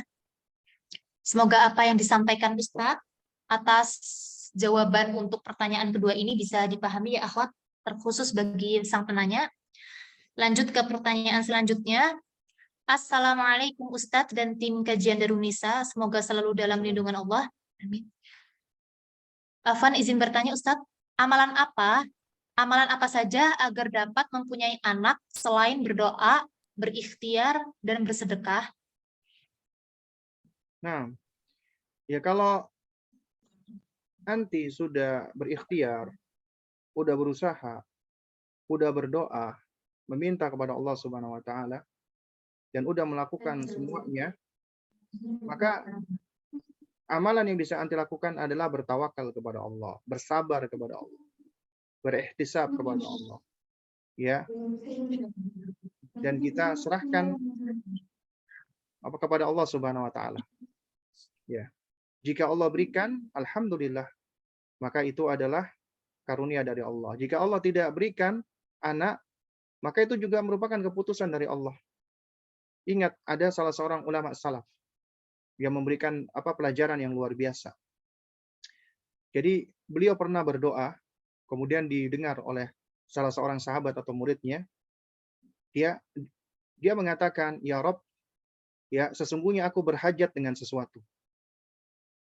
Ya, aku menginginkan sesuatu. Dan kemudian engkau mengabulkannya, maka aku bersyukur kepadamu ya Rob. Lalu kemudian ya Rob, aku menginginkan sesuatu, aku berhajat dengan sesuatu. Lalu kemudian engkau tidak mengabulkan keinginanku, maka aku lebih bersyukur lagi kepadamu." Nah, selesai berdoa, sahabatnya ini bertanya, "Kenapa Anda ketika dikabulkan Anda bersyukur, dan ketika Anda tidak dikabulkan oleh Allah, kok Anda lebih bersyukur lagi?" Apa jawaban beliau? Beliau mengatakan, "Ketika aku berhajat dengan sesuatu, itu pilihanku." Ya. Jadi aku berhajat dengan sesuatu dan Allah kabulkan, maka itu adalah pilihanku. Kemudian Allah kabulkan. Aku berterima kasih kepada Allah. Namun ketika aku berhajat dengan sesuatu, ya, lalu kemudian Allah tidak mengabulkan, itu pilihan Allah. Maka pilihan Allah jauh lebih baik daripada pilihan aku. Sehingga aku pun semakin bersyukur kepada Allah Subhanahu wa taala.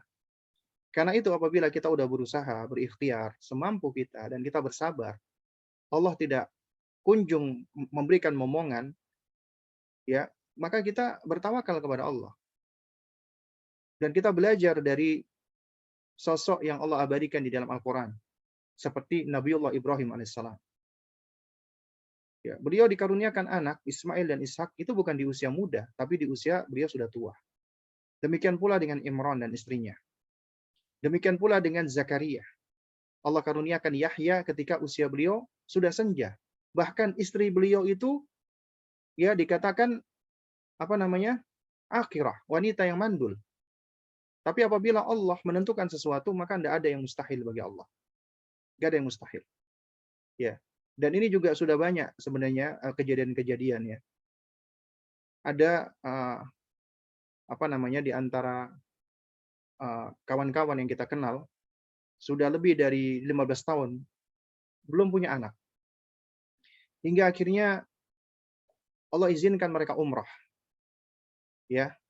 Dan ketika umrah, ya, mereka bercerita ya, mereka berdoa ketika sedang di Ka'bah dan mereka memohon agar Allah memberikan keturunan. Dan kemudian ketika mereka pulang, gak lama kemudian istrinya hamil. Sampai dokter itu heran.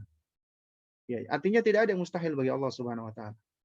Selama kita tetap terus berhusnudzon dengan Allah, berbaik sangka dengan Allah, kita terus berikhtiar, kita terus berusaha, ya, dan kita bertawakal kepada Allah, udah kita mengembalikan semua keputusan kepada Allah Subhanahu wa taala. Ya, yaitu sebagaimana dalam surat Asy-Syura ya ayat 50 kalau nggak salah ingat ya. Ketika Allah berfirman ya, wa yahabu liman yasha'u inatsan wa yahabu liman yasha'u adz-dzukura ya. Apa namanya? Wa yuzawwijuhum ya. Jadi di dalam firman Allah Subhanahu wa taala itu, Allah Subhanahu wa taala menerangkan bahwa Allah mengkaruniakan kepada siapa saja yang Allah kehendaki ya anak-anak perempuan. Ya anak-anak perempuan. Nah, ya di dalam surat Asy-Syura ayat 49. Lillahi mulkus samawati wal ardi yakhluqu ma yasha yahabu liman yasha'u inatsan wa yahabu liman yasha'u adz-dzukura. Ya, milik Allah lah kerajaan langit dan bumi. Allah menciptakan apa yang Allah kehendaki. Allah mengkaruniakan kepada siapa saja yang Allah kehendaki anak perempuan, siapa saja yang Allah kehendaki anak laki-laki, au yuzawwijuhum, atau Allah karuniakan anak laki-laki dan perempuan. Dzukronan wa inatsan, ya. Wa yaj'al may yasha'u ya aqimah. Dan Allah menjadikan siapa saja yang Allah kehendaki aqim. Aqim itu artinya mandul, tidak bisa memiliki anak. Innahu alimun qadir. Allah adalah Maha mengetahui lagi Maha berkuasa. Jadi itu semua kembali kepada ketentuan Allah. Dan apa yang Allah tentukan itu adalah tentunya yang paling baik. Ya wallahu a'lam. Baik, semoga bisa dipahami ya akhwat. Oke, baik. Sebelum saya lanjut ke pesan selanjutnya, saya ingin memberikan kesempatan kepada para audiens yang ingin menanyakan langsung bisa angkat tangan atau melalui sesi raise hand. Jika tidak ada, nanti saya langsung menuju ke pertanyaan yang dikirim melalui room chat. Saya beri waktu 7 detik.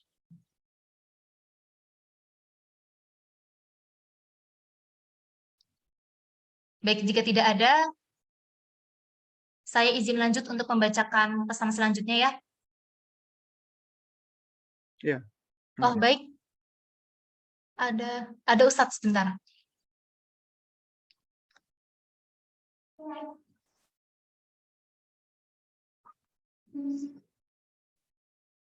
Ya, kepada ukti kita, Nining, mungkin bisa di-on-kan saja speakernya. Ya, syukron Ustazah. Syukron. Assalamualaikum warahmatullahi wabarakatuh, Ustaz. Waalaikumsalam warahmatullahi wabarakatuh. Saya mau bertanya, Ustaz. Saya sebagai ibu punya 2 putri. Apa yang orang tua inginkan pasti yang terbaik ya Ustadz ya. Tapi terkadang ada nasihat yang kita sudah sampaikan dengan lembut, kadang juga melalui ceramah-ceramah Ustadz, kadang melalui tulisan, tapi kadang apa yang saya lihat belum seperti apa yang saya inginkan dalam arti sesuai dengan kaidah agama. Jadi di satu titik kadang-kadang saya sebagai orang tua bukannya lelah ya Ustadz ya, sadar bahwasannya memang hidayah itu betul-betul ada di tangan Allah. Biasanya yang akan saya lakukan adalah saya berdoa. Cuman apalagi yang harus saya lakukan ya Ustadz gitu untuk anak-anak ini bisa soleha seperti apa yang agama tuntunkan kepada kami, yang sudah Nabi Muhammad sampaikan kepada kami. Memang sebagai orang tua hanya sebatas menasihati dan berusaha berikhtiar, jihad lah istilahnya Ustadz, untuk di rumah untuk anak-anak sendiri. Mohon nasihatnya Ustadz agar saya terutama sebagai ibu bisa terus berjihad di rumah supaya anak-anak seperti apa yang agama inginkan gitu Ustadz. Jazakallah khairan. Assalamualaikum warahmatullahi wabarakatuh. Nah, baik. Waalaikumsalam warahmatullahi wabarakatuh. Wa jazakillah khairan ya. Eh, yang pertama, ya hendaknya ibu-ibu ya seperti Anda dan juga yang lainnya itu bersyukur kepada Allah Subhanahu wa taala.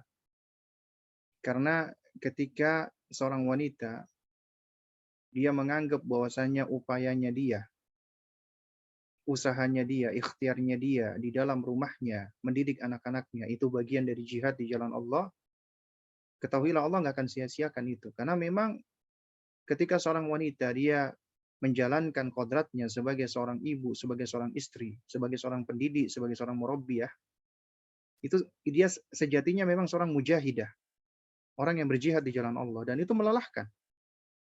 Tapi Allah tidak akan menyia-nyiakan itu semua, Allah akan balas. Dan seorang yang seorang yang berjihad di jalan Allah, dia tahu, dia sadar bahwasanya kemampuan dia hanya berusaha semampunya.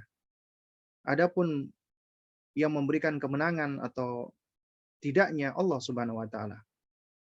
Yang menyebabkan dia berhasil sampai tujuan atau tidak adalah Allah Subhanahu wa taala. Karenanya kata Syekh Albani rahimahullahu taala, beliau mengatakan tidaklah penting engkau sampai ke ke ujung perjalananmu atau ke tujuanmu. Itu enggak penting. Tapi yang paling penting adalah engkau terus berada di atas jalan kebenaran tersebut hingga engkau meninggal dunia. Itu yang paling penting. Karena sampai atau tidaknya kita itu ada di tangan Allah. Dan Allah tidak melihat hasil, tapi Allah melihat upaya kita, sejauh mana kita berusaha.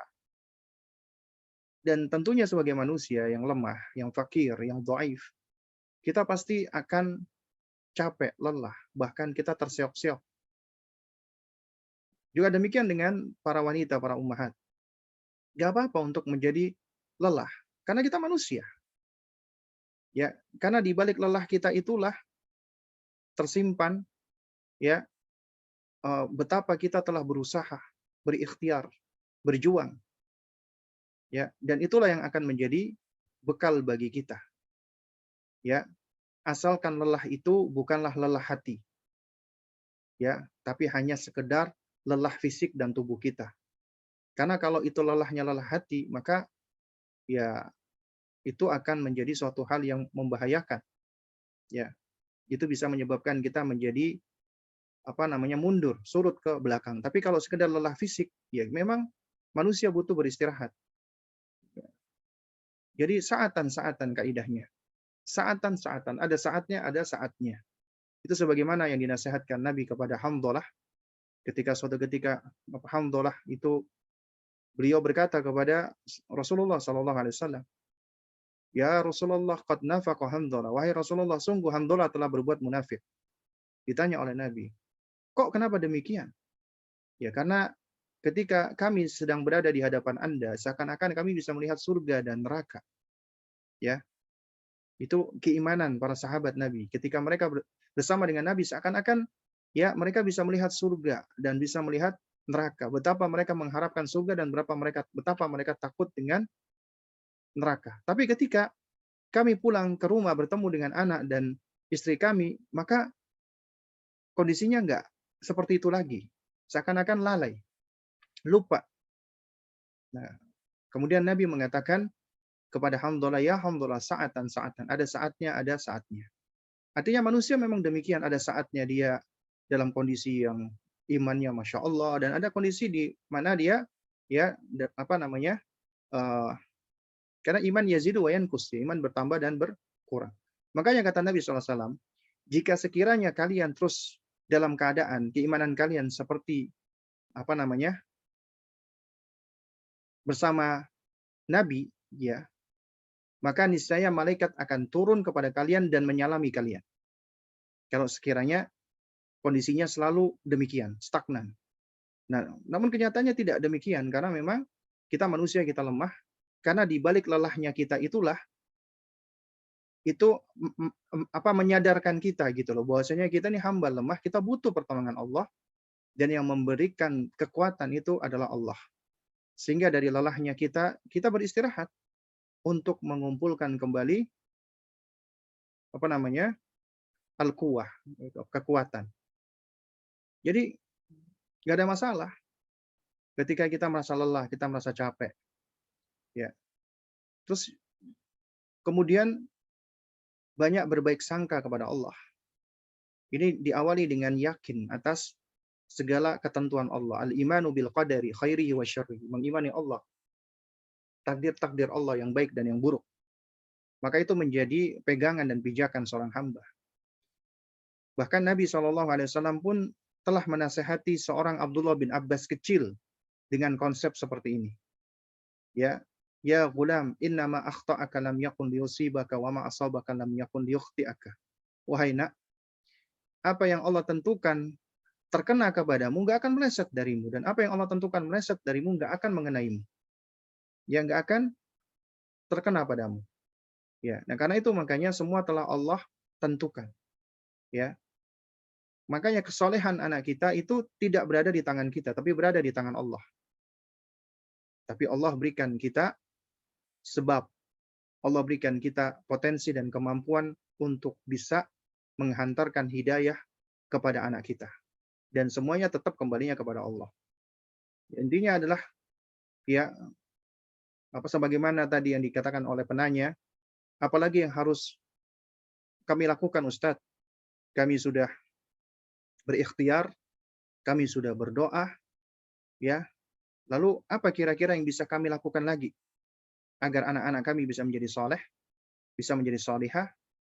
Ya, maka ketahuilah, ketika Anda sudah berusaha, Anda sudah berikhtiar, Anda sudah beramal, dan Anda juga belajar menuntut ilmu dan mempraktekkan ilmu Anda, kemudian Anda bersabar, Anda bertawakal, maka sudah cukup. Selebihnya serahkan kepada Allah. Ya, jangan kita terlalu over ekspektasi terhadap anak kita. Kita boleh berharap, boleh anak kita saleh, anak kita baik, kemudian kita berusaha. Harapan kita, niat kita, keinginan kita, itu juga mendapatkan pahala dari Allah. Ya, apalagi proses ketika kita berikhtiar, maka tentunya akan mendapatkan ganjaran pahala dari Allah Subhanahu wa taala. Ya. Namun tetap semua di tangan Allah. Jadi, ya, apabila kita telah merasa sudah melakukan itu semua, maka berusahalah untuk tetap istiqomah, dan berusahalah untuk semakin menambah intensitas. Kalau tadinya kita merasa kita sudah berdoa kepada Allah, kemudian kita kok merasa bahwasanya ini masih kurang, maka tambahlah intensitas doa kita. Dan tambahlah kualitas doa kita. Juga demikian ketika kita sudah merasa kita sudah berikhtiar, ya, lalu kemudian kita masih merasa kurang, maka tambahlah intensitas ikhtiar kita. Ya.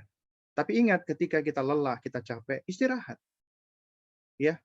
Tidak berdosa bagi seorang manusia itu dia merasakan lelah. Karena memang demikianlah tabiatnya manusia, bisa lelah, bisa capek, istirahat. Kemudian bangkit kembali. Lalu kemudian ketika taruhlah kita jatuh kepada salah, jatuh kepada dosa, siapa di antara kita yang nggak berdosa? Siapa di antara kita yang tidak bersalah? Kita pasti jatuh kepada dosa dan salah. Nah, tapi kita telah diberikan tuntunan, yaitu setiap kali kita jatuh kepada kesalahan, maka di antara tuntunannya adalah kita selalu kembali bertobat kepada Allah. Kita kembali inabah kepada Allah. Ya. Dan Allah Al-Ghafur, Allah At-Tawwab, yang menerima taubat dan yang Maha mengampuni. Insya Allah, ya, dengan kita terus berusaha, ya, kita jatuh bangun kembali, kita salah, istighfar, taubat, ya, terus itu yang bisa kita lakukan. Ya, sembari kita beristighfar kepada Allah. Maka insya Allah itu sudah cukup sebenarnya. Karena selebihnya kita serahkan kepada Allah. Wallahu ta'ala alam shawab. Mudah-mudahan sedikit ini bisa memberikan manfaat untuk kita semua. Kurang lebihnya saya mohon maaf apabila ada hal-hal yang kurang berkenan. Dan mohon maaf tidak semua pertanyaan bisa dijawab. Ya, untuk penutup waktu dan tempat saya serahkan kembali kepada moderator kita. Nah, barakallahu fikunna.